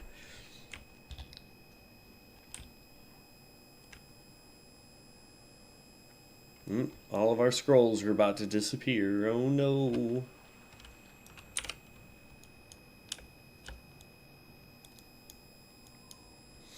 And that's the other thing too is I don't know if Devin is still watching, but when me and him play together, our goal for this next little bit that we're going to be doing is we're going to be doing Manastorms, so we want to see how high in Manastorm we can get. But I also want us to focus on running the auction house. So he'll have a set of professions, I'll have a set of professions, and we'll use those to build up what we can. Now, if we want it to really complement each other, we would really want one person to do mining, blacksmithing, and we would want the other person to do tailoring and enchanting. And the reason for that is, as the enchanter gets up, they're going to need more advanced versions of the ruined rods, right? Silver, true silver, mithril, iron, all that fun stuff. And the blacksmith actually has access to doing those patterns. Whereas it makes it very hard for an enchanter to do it if nobody is selling them. And so you won't be able to do the higher end enchants without the higher end runed rods, right? So that helps there. Then you've got the tailorer who's able to craft the bags and whatnot to have us get more inventory, especially later on when we open up the bank so that we can have more slots that way as well. And then enchanter, so anything that the blacksmith makes that they don't need, they can get broke down with the enchanter. Same thing with the tailoring. And then those materials can be then used to enchant both party members with better enchants and what have you. I really hate having a stopped up nose, man. One, it makes me sound, I don't know about you guys, but it makes me sound just like, and then as I talk, it just builds up in the back of your throat and it's gross. Ugh. Now, just to let you guys know my agenda, normally I'd be ending here in about 15 minutes. I'm not going to, though. I'm having, number one, too much fun playing this class. Number two, I have to work 3 hours today at work. I have to work 5 to 8, so I'm probably going to just keep streaming until probably around 3:30ish, 4 o'clock, and then I'm going to head out. It is 2:20 now, my time, so give or take about another hour on top of what we normally do. And then when I get home, hopefully I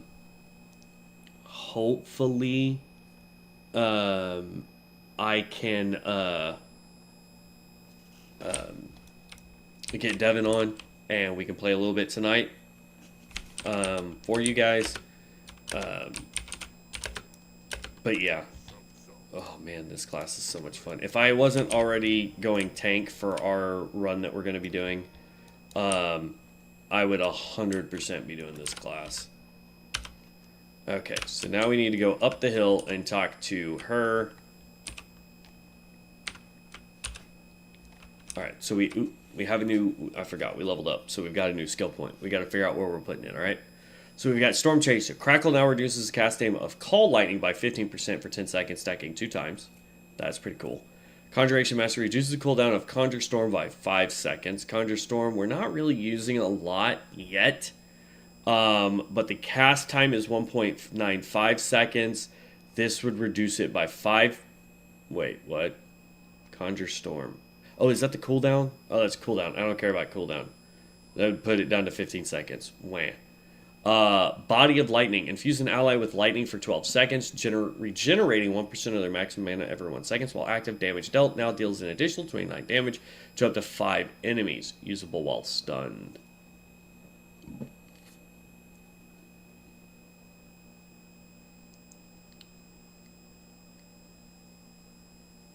I mean, that sounds dope, but I'd rather get this because it reduces Call Lightning. This skill, it reduces its cast time by 15% for 10 seconds. What is this? Torrential Wrath. Blast an enemy.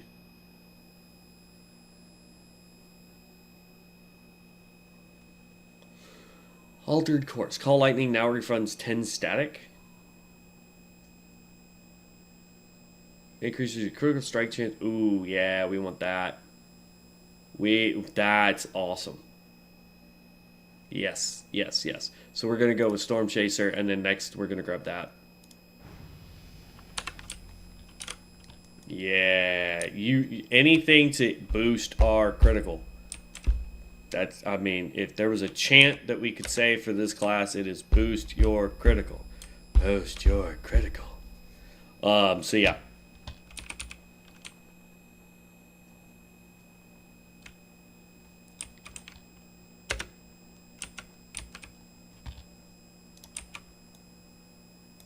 We never did figure out where wolves were for us to take out when we were trying to level cooking earlier. So we may have to stick to the boars for a hot minute and level it up even more.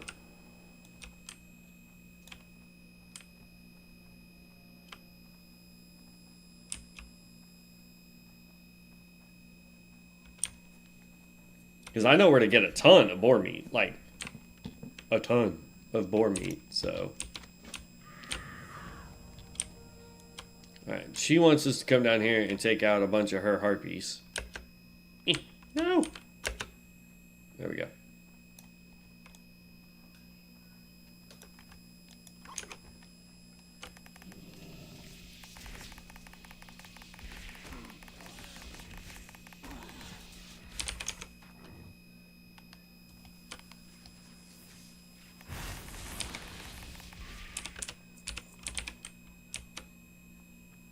Alright, so the yellow guys are gone. I don't understand that, but alright.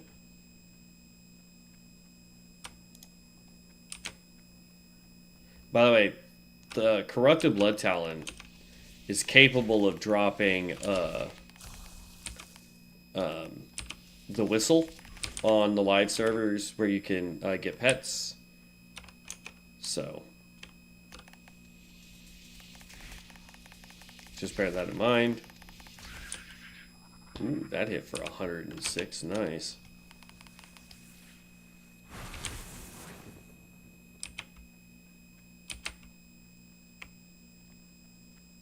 Holy, somebody must be doing this quest.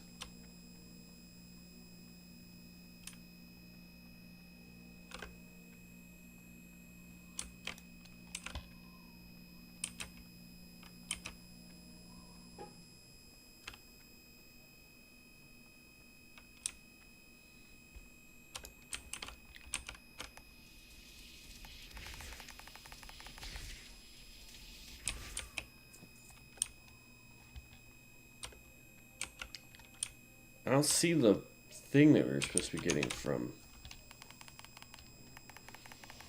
reducing the cast time.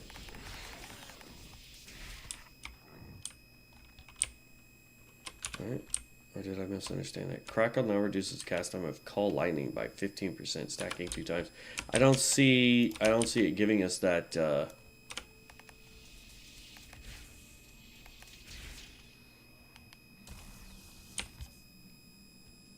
I don't see it giving it to us, but alright. I know we're supposed to be doing the harpies, but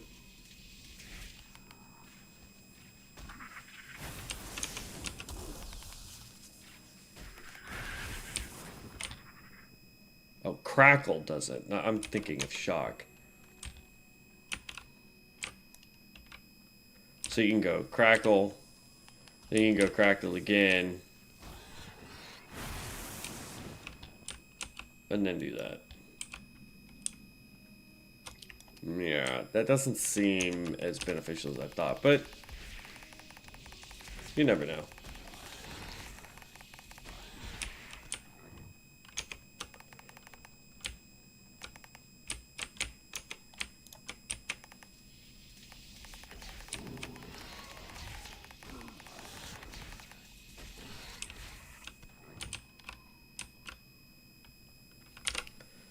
We're gonna go get Fizzle's Claw, because somebody just got done doing all the harpies.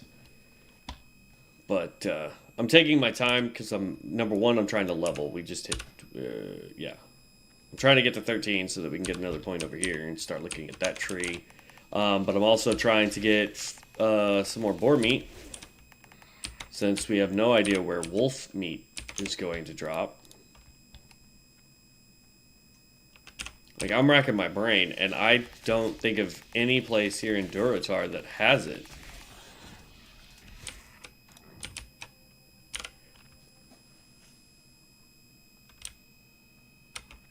We could go to Mulgore. There's tons of wolves there.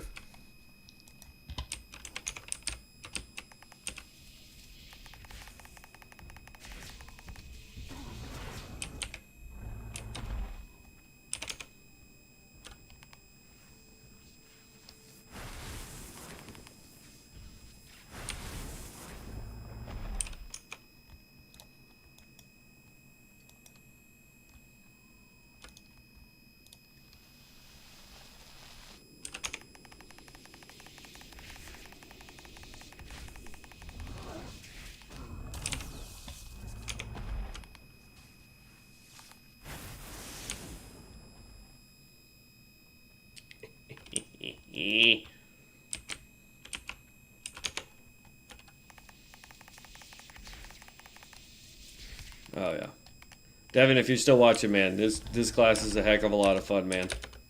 Heck a lot of fun.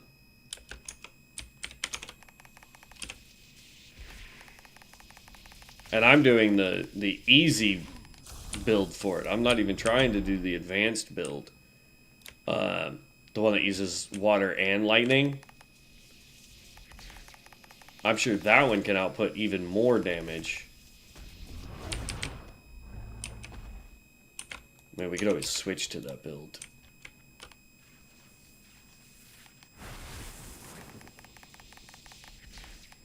And we might at some point. Or just build a whole new one.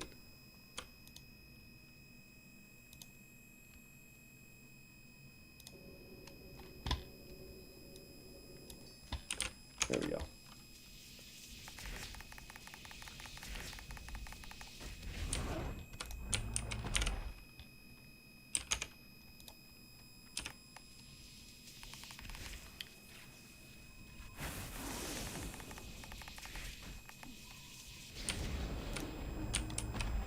How much health does it say this thing has? 278. I want to see if we can one-tap one of these. Get this sucker up to 100, and then hit one with the Arm of Thorum.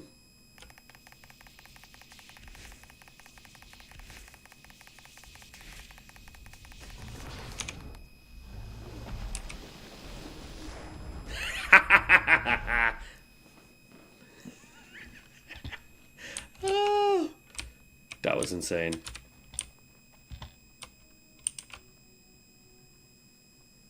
I wonder why it's not saying, am I not high enough to just, yep, no.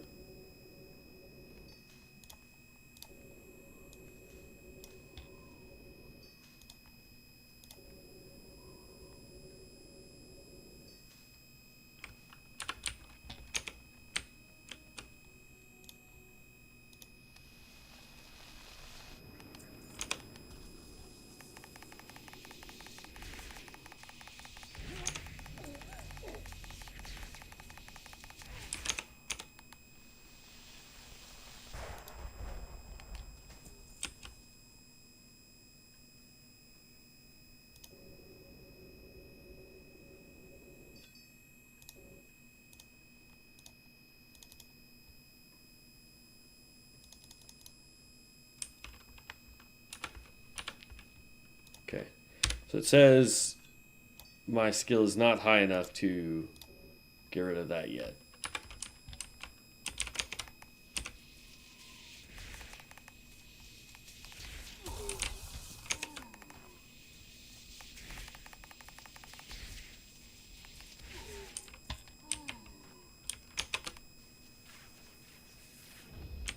Oh, you turd.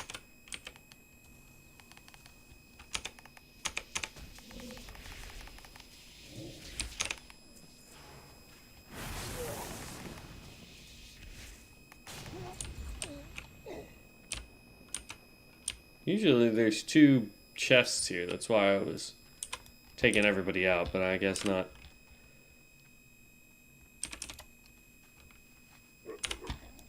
Yeah, this class is ridiculous overpowered. We did level up. Let's go look at the next three things we get. Forked Lightning, 2 charges, deals 19 spellstorm damage to 5 enemies in a 30-yard cone, generates 5 static if an enemy is struck, shares cooldown with Crackle.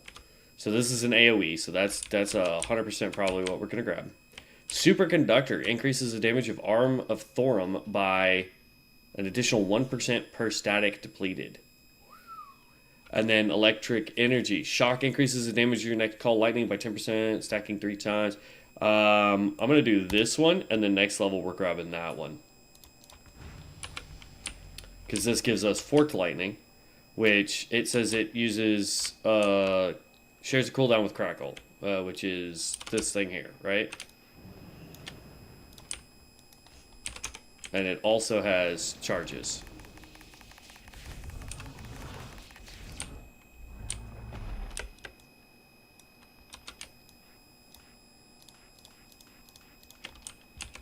So, like...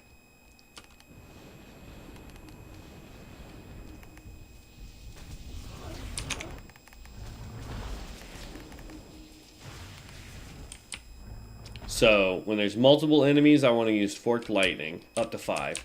When there's a chest there. When there is no enemies, I want this one. Or when there's only one. So like this, boom. Then I can hit that. Drop Thorm on them.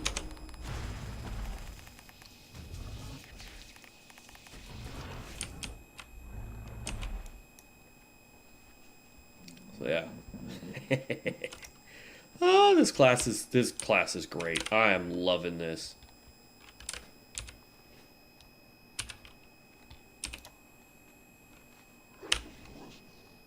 Yeah, at some point we will go try the more mediocre, or the intermediate, not mediocre, intermediate build that they recommend for this, but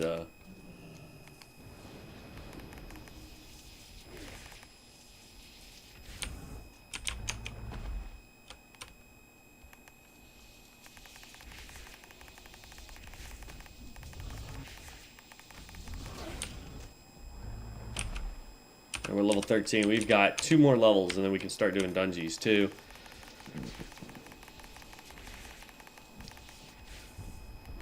This just is my... I love the sound and the damage.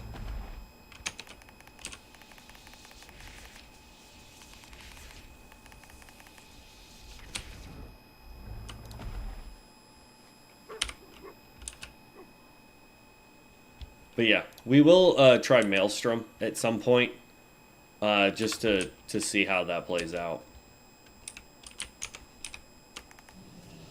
Okay. As we head back over to the Harpies, we're going to try and get more boar meat. And then disenchant, see if I can disenchant any of this stuff.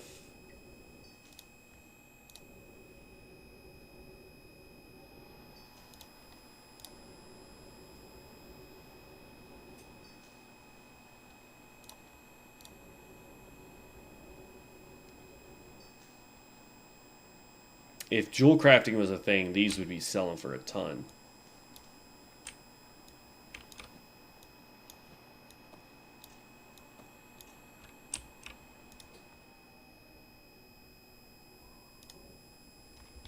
This requires enchanting of 50. We're at 43. We're almost there.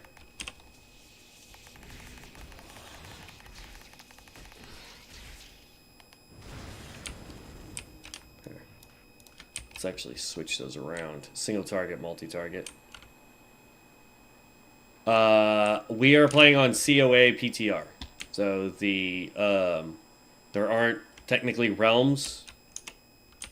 In order to get into the PTR for Conquest of Azeroth, you have to go buy the book. We are playing on the modded server known as Ascension WoW. So, we are on Conquest of Azeroth for that mod.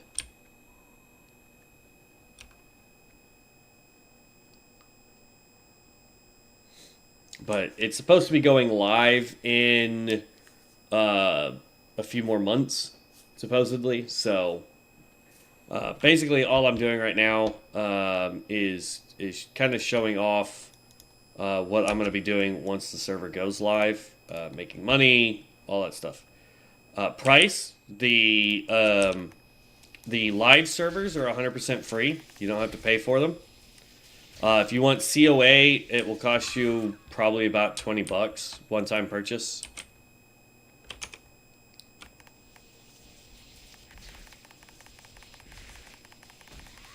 And that's if it's not on sale.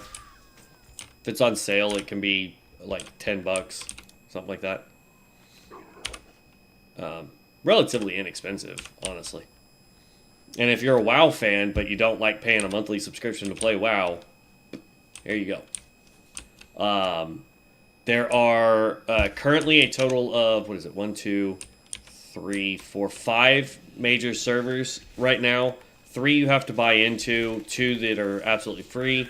The free ones are Wildcard, where you have all of the skills available, plus it's like 1,200 new skills or something stupid like that. That are randomly picked every time you level up. And then there's free pick, which either you can build it yourself or you can do an archetype and it will auto build for you. Those are going to be the 2 live servers until CoA goes live. And then for the paid servers, you have Wrath of the Lich King, which gives you access to the Death Knight skills, but it is still free pick or archetype. So same concept. You can either pick your own skills or you can pick an archetype. None of the archetypes yet use Death Knight skills, at least early on, because you have to be at least level 55 to even unlock any of those skills.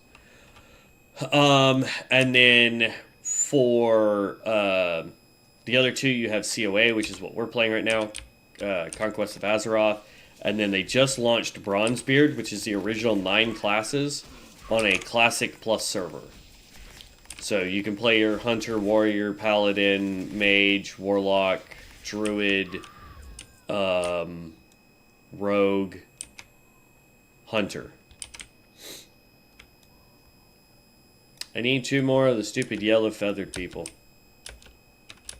There's one. And there's the other.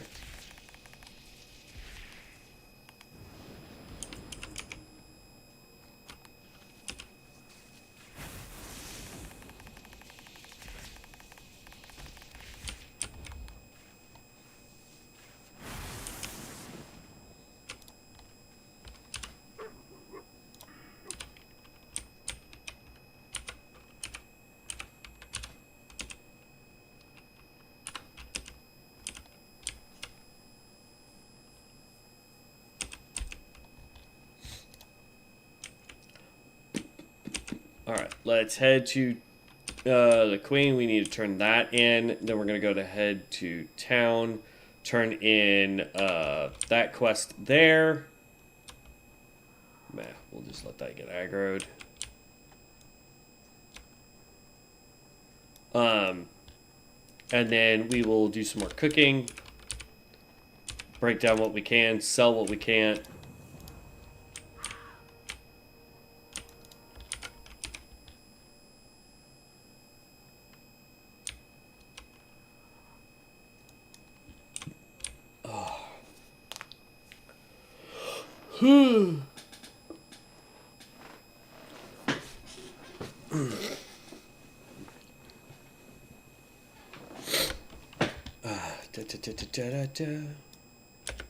Whee.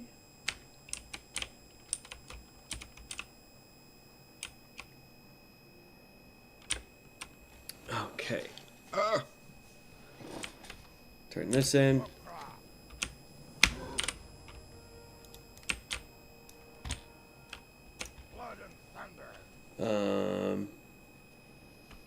One of our student knows burning blood. Okay, yeah. So this actually sends us way over here. But before we do his quest, I'm going to come right up over here. There's another guy that will give us some quests to do right over here. Once we get to him, that's where I'll... actually, we need to vendor first, because our bags are starting to get full. Only downside to having Lootbot is the fact that your bags will fill up ridiculous fast. There we go. Get rid of you, get rid of you.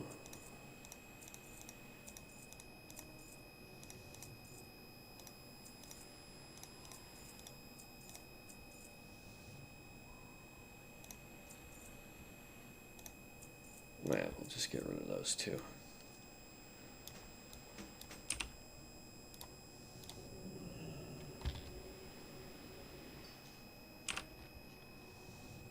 That didn't level us.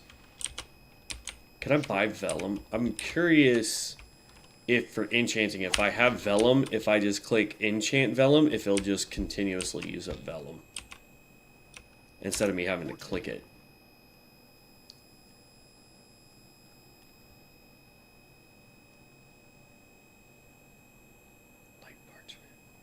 Buy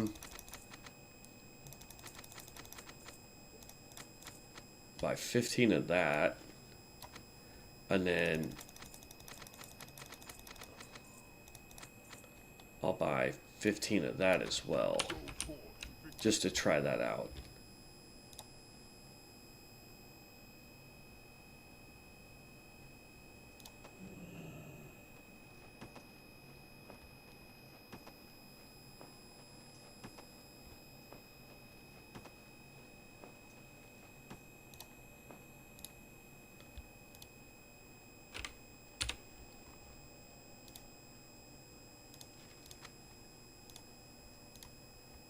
Okay, so none of that helped. Enchant chest. Okay. Let's take our chest piece off. So all I gotta do is go here.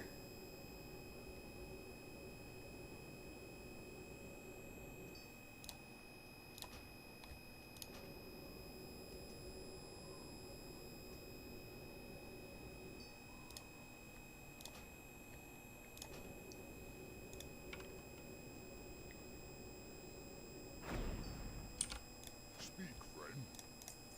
So neither of those helped. Thank you. And he doesn't actually have vellum, it doesn't look like. Strength.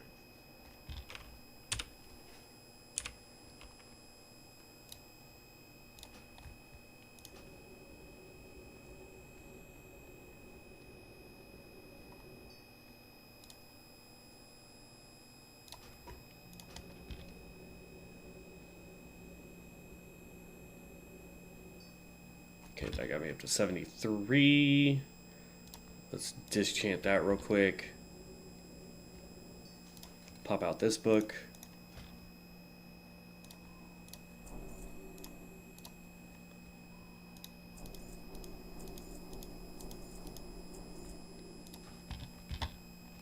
I can make bracers of stamina. Because here's the thing, like, even though those are neato and kind of sort of help us, we want to keep trying to make as many of these darker colored ones as possible as we level.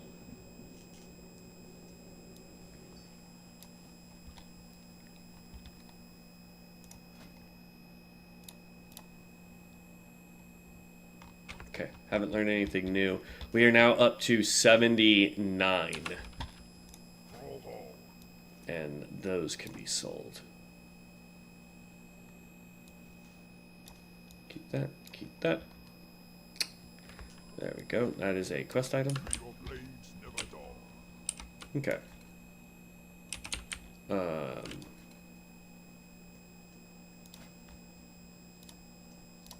Create all the food.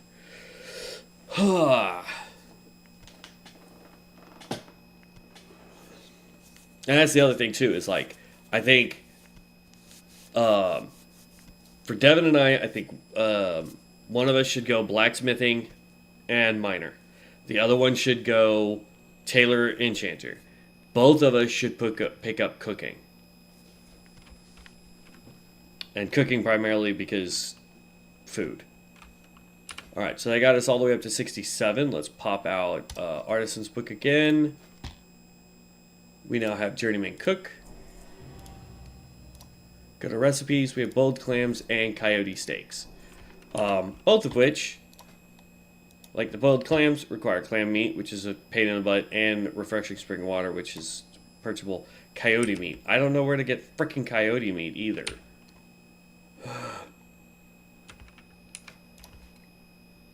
Alright. Now on to doing more questies. And we're almost level 14. We're getting close to being able to do dungeons. So that's a plus.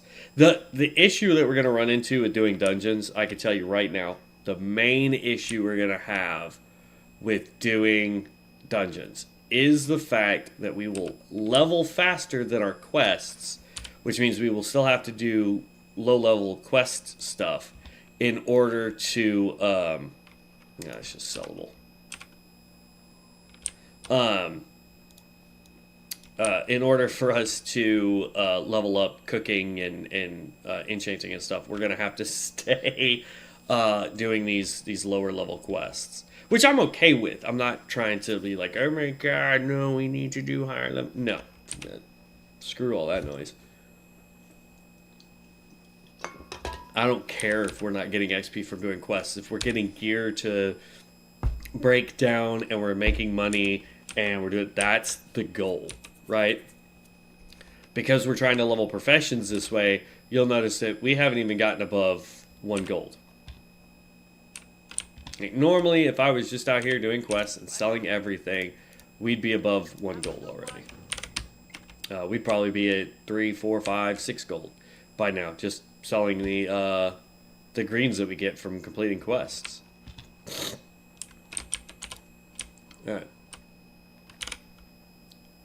You are a Venomancer. With... That's a pretty neat little non-combat pet.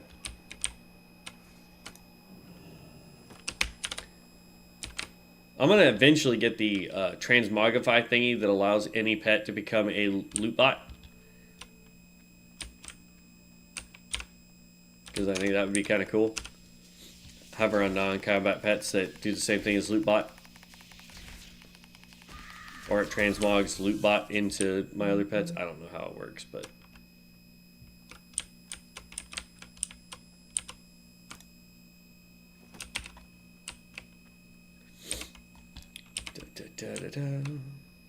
So this first quest, all I want you to do is go pick up 5 of these bags.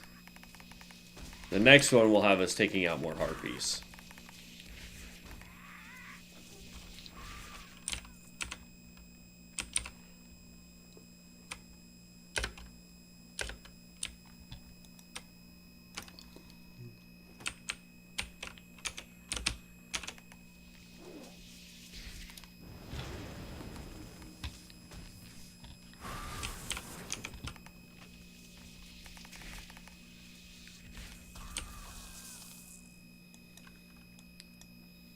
Alright, we just need that one bag right over there.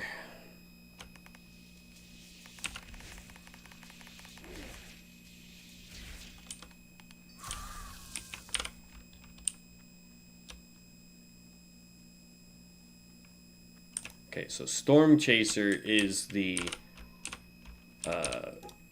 thing that we need in order to get Call Lightning to be less cost-worthy, I guess.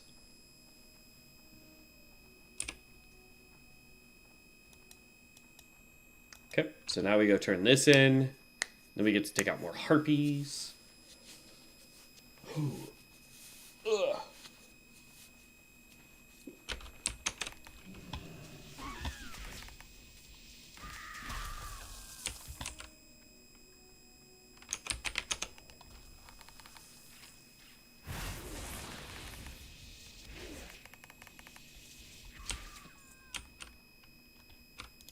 I think it's great that they've got the whole green thing. They've got the green skin, they've got the green outfit, they've got the green non-combat pet.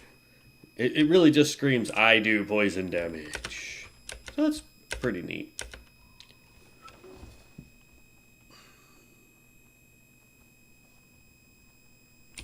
I don't know Tori.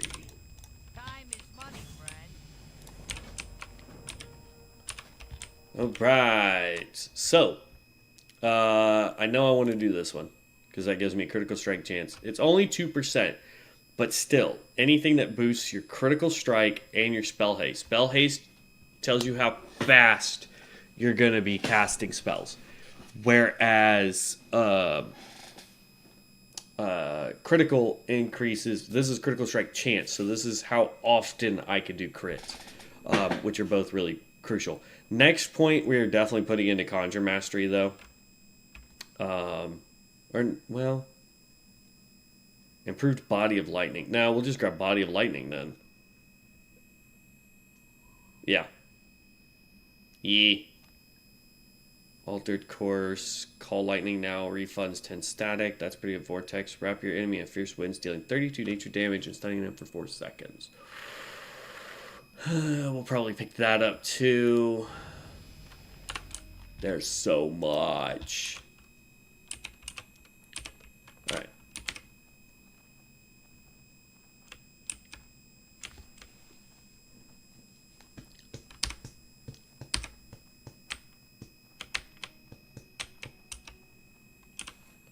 Now the real question is, Zol Shatrath, are you a real person or are you a bot sitting here waiting for stuff to spawn that you're just gonna go take down and just stand there?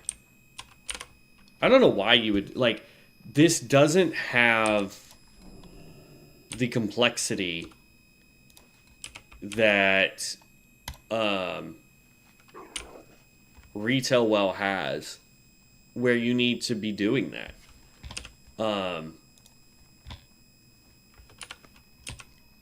That's my confusion when I do see bots in this world. Because if you're going to have a bot, have one that is sophisticated enough to do combat and come out here and start mining these nodes, right? Gold farm it up. But number one, this is a PTR. You're not going to have the same level of people wanting to do stuff that you do on a live client. But you also aren't going to have people that are willing to throw down the kind of cash that a bot would require you to make it a lucrative reason to have a bot. And if you're running a bot program so that you don't have to level your character, I have an issue with that too. It makes it to where you don't know what the crap your character's doing when you hit max level.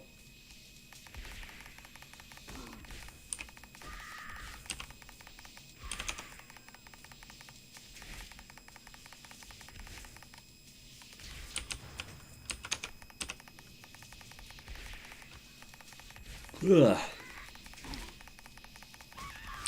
There we go.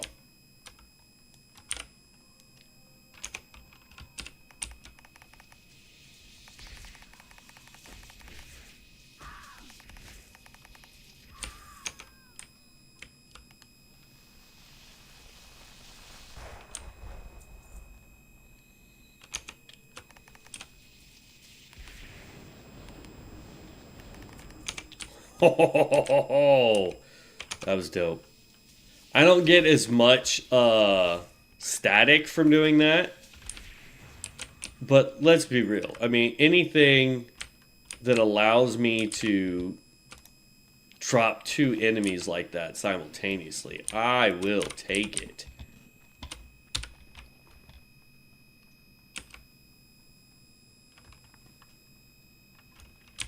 And that's a throw in the auction house. That is a come over here because we need to keep that.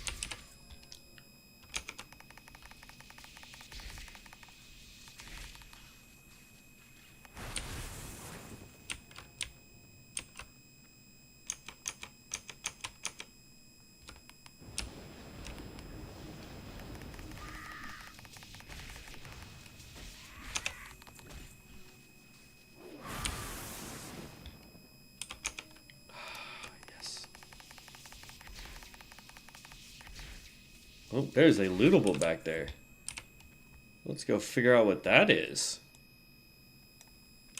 That is a world lootable that's added to CoA. Those are not in any of the other servers. It is a CoA exclusive that they were testing out, and people really liked it. So they'll probably end up adding it to the other servers at some point. But it is something that is currently exclusive to us here on CoA.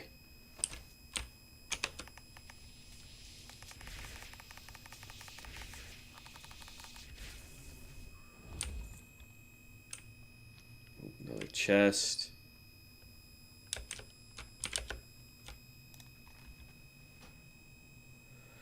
Increases spell power, dealing direct magic damage as he changes to summon a thunderbolt. I like that.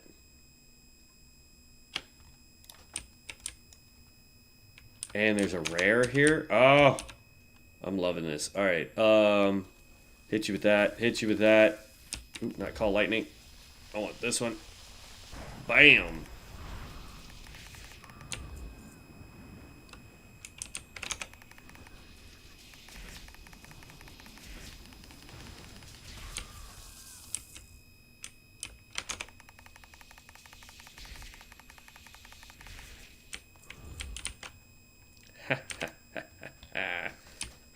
Ooh.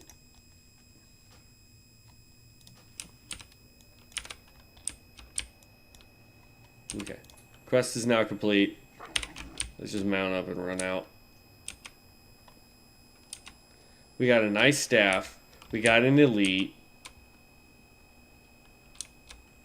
That's actually pretty powerful for a low-level staff. Requires level 14, so not... I mean, it's... Let's be honest, it is low level. But to be added to the game, it increases your stamina and intellect, which could be great for any spellcaster. Increases spell power by 1, which is still good. We're level... You know, you gotta be level 14 to wear this. So any spell power increase right now is amazing. Plus, dealing direct magic damage has a chance to summon a thunderbolt, causing 6 to 10 nature damage. That's just free damage every time you cast spells. So that is ridiculous strong. Teleport. Teleport. Mount back up. And run. About to find out if this guy was a bot or if it is a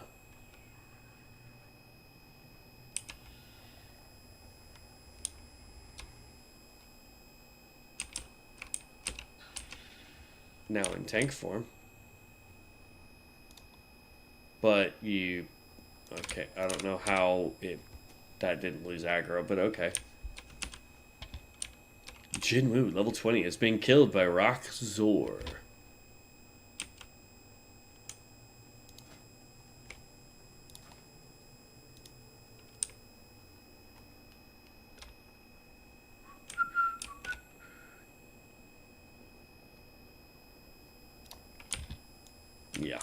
Yeah, that Dungeon Delver one is going to be atrocious as a build.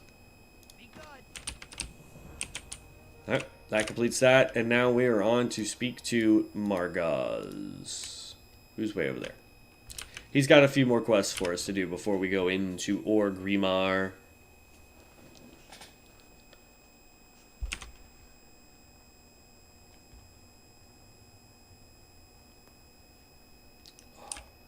Alright, we've got about 30 more minutes, and then I'm going to get off so I can get ready to go work 3 freaking hours at work today. So much fun.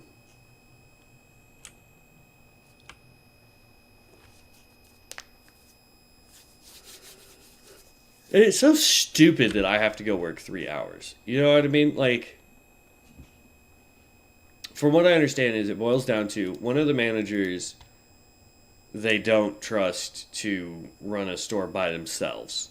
The other manager that we have coming in is an assistant manager, but because we haven't had them take their ServSafe certification, they're not allowed to run a shift by themselves in case our core rep comes back in and we have to have them there. Morgaz Stompers. Oop. I was only trying to turn... Alright, Morgaz Stompers. Agility Intellect. Weird combo, but there you go. New world lootable for you guys. What do you need? He wants us to grab Searing Collars. Searing Collars come from the cave right up here.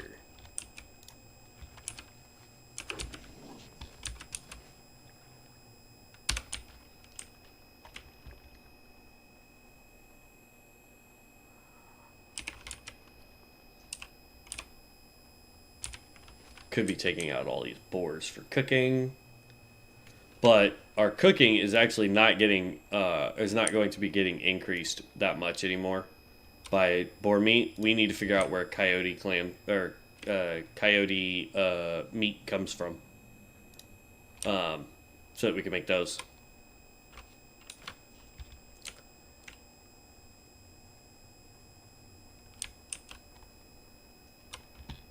Okay. We just need steering collars. I have a feeling that somebody is in here or just ran in here. So.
Really?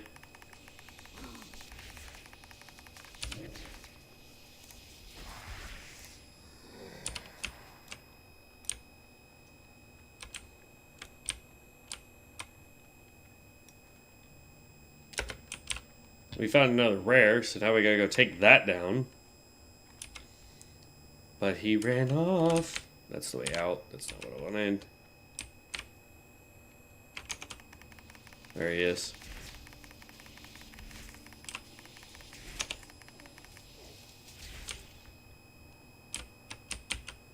Let's go loot his happy little body.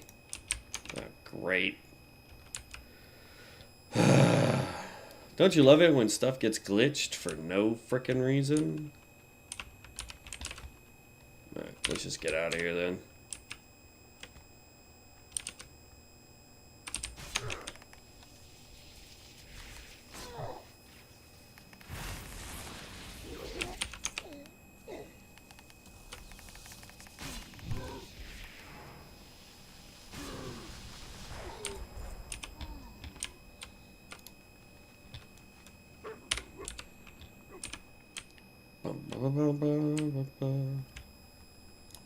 Alright.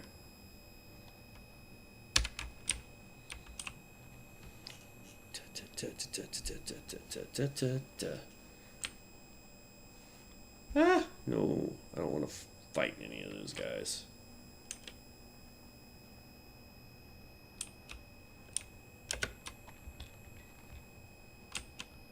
$665 health is what we're at right now.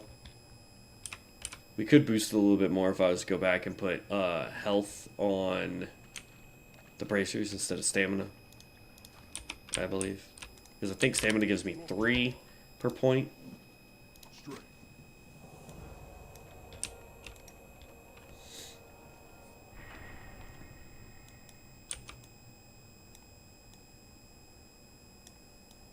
Speak, friend.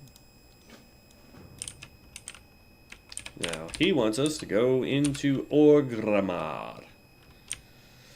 So now we have a couple quests that we can go turn in Orgrimmar. Boop, boop. So we have this one here, bring the information you learned about Sakurai in Orgrimmar. We have the one over here where we have to deliver the Admiral's orders, and then we have the one at Neru Fireblade down in the underbelly of Orgrimmar. Okay.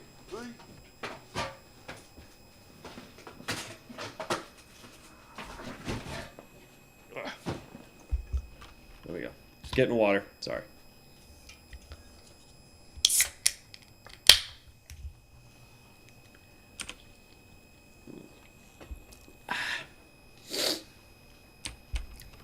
So not bad. I mean, we have hit. We're 2.5 hours in. We're already. I mean, we're gonna turn in like one quest, and we're gonna hit 15 basically. So that's pretty good. And then once we get to dungeons, that's how you can really speed level, especially if you're doing a tank or a healer, because you get instant queues. It's ridiculous. Oh, witch doctor. Ooh, who just did that? Primalist.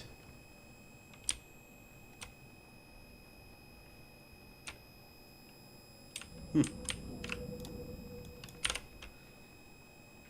is a cool thing, like if you ever want to just see abilities at near max level, even if it's not perfect rotations or any of that stuff, there's always the ability to just stand there at those target dummies, and you'll see people from different classes going and testing stuff out.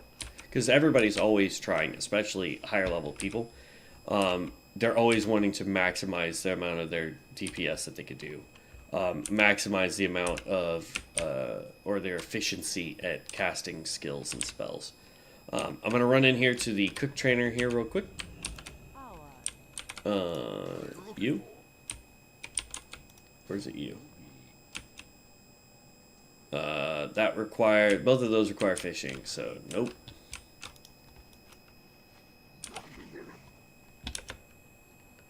Rashana Stronglash. I don't know who you are or what you want. Oh, you're in cloth goods. We are a clothier, so... Is it a quest for clothing here? A donation of wools. Okay, never mind.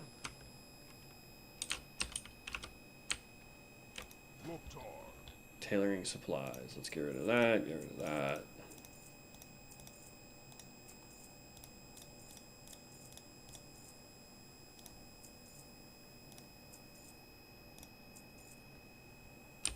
Okay. For the horde.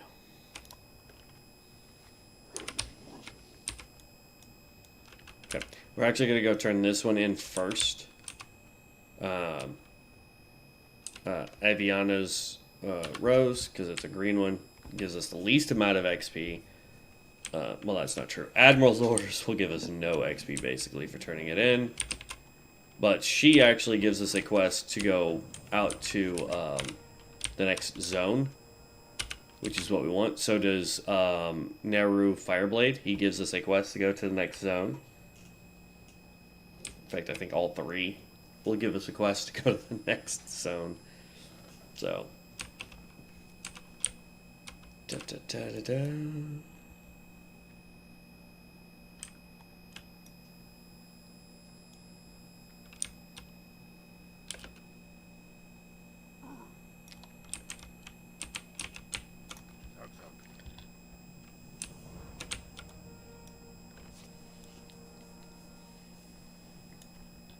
You found this in Dorotar. You find out later he's actually a traitor. Axaloth. Farwash Post. That's where we want. Slaying the Beast. This is actually a quest that we pick up in there. So, I'll go ahead and grab it. Blood Mage Trainer. Fell Communication Portal. Those are important if you're going to do PvP, by the way. Because you can actually insure gear. Costs money to do it. So, another reason to want to get professions leveled up. Hold on, work's calling me.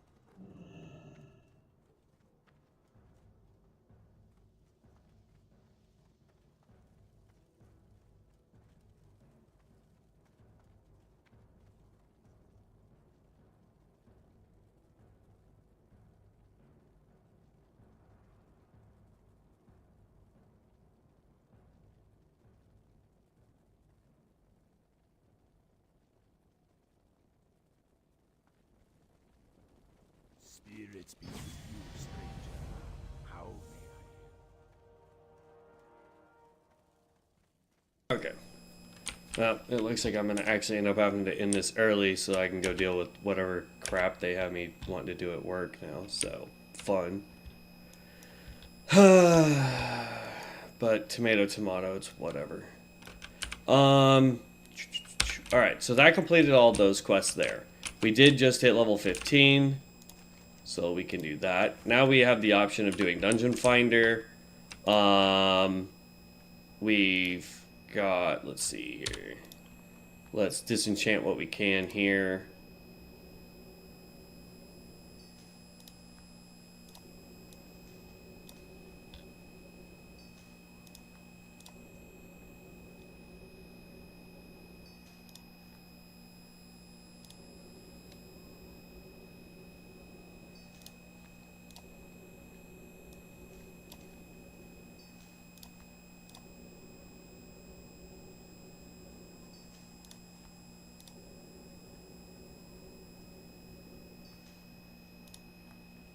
Okay.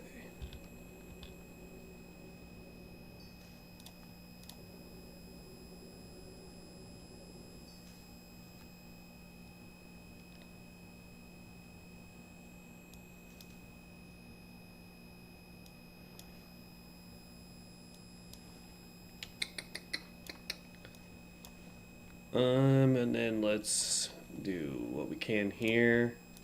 Create all those.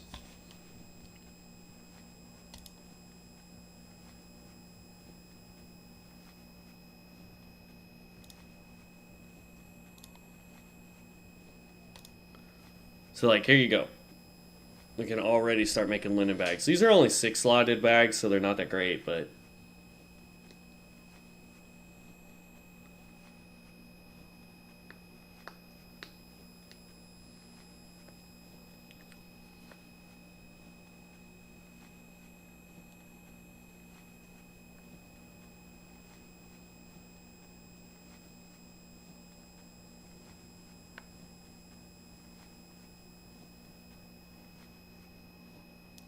Okay.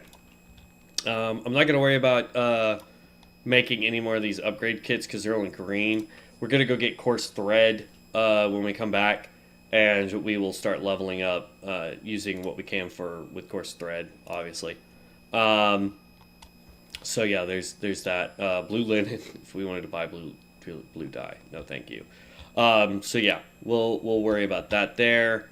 As far as enchanting goes, do we have anything that we can enchant real quick? We've got 7 on bracers. We've got 3 on lesser health. Create.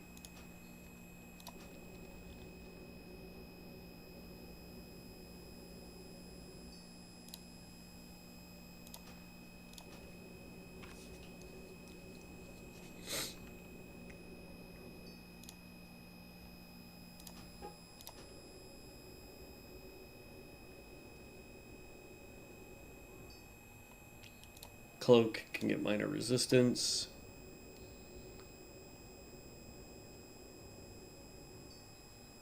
There we go. Alright, let's pop out this. We got minor agility, minor striking. That's everything that we can learn. Alright guys, well, since now I have to go figure out what the crap work wants, instead of letting me do what I actually have a passion to do, let's go figure out what they want, because so much fun. And we will be right back. So I will catch, and just so you guys can see, bam, we actually got, is there a mailbox? Hold on. We gotta check the mailbox. Something may have sold. But yeah, so, other than that, I will catch you heroes in the next one. Look at that linen cloth, all that linen cloth that we could have been using. There we go. So, just this session, we've earned basically 2 gold. So, but there you go. But we will catch you guys in the next one. If you guys have any questions, comments, concerns while I'm away at work dealing with that nonsense, leave them down in the comment section below. I'd be more than happy to answer them when I have a second. Otherwise, I will be back sometime around 8:30, 9 o'clock, somewhere around there tonight. But I will catch you guys later. Peace out.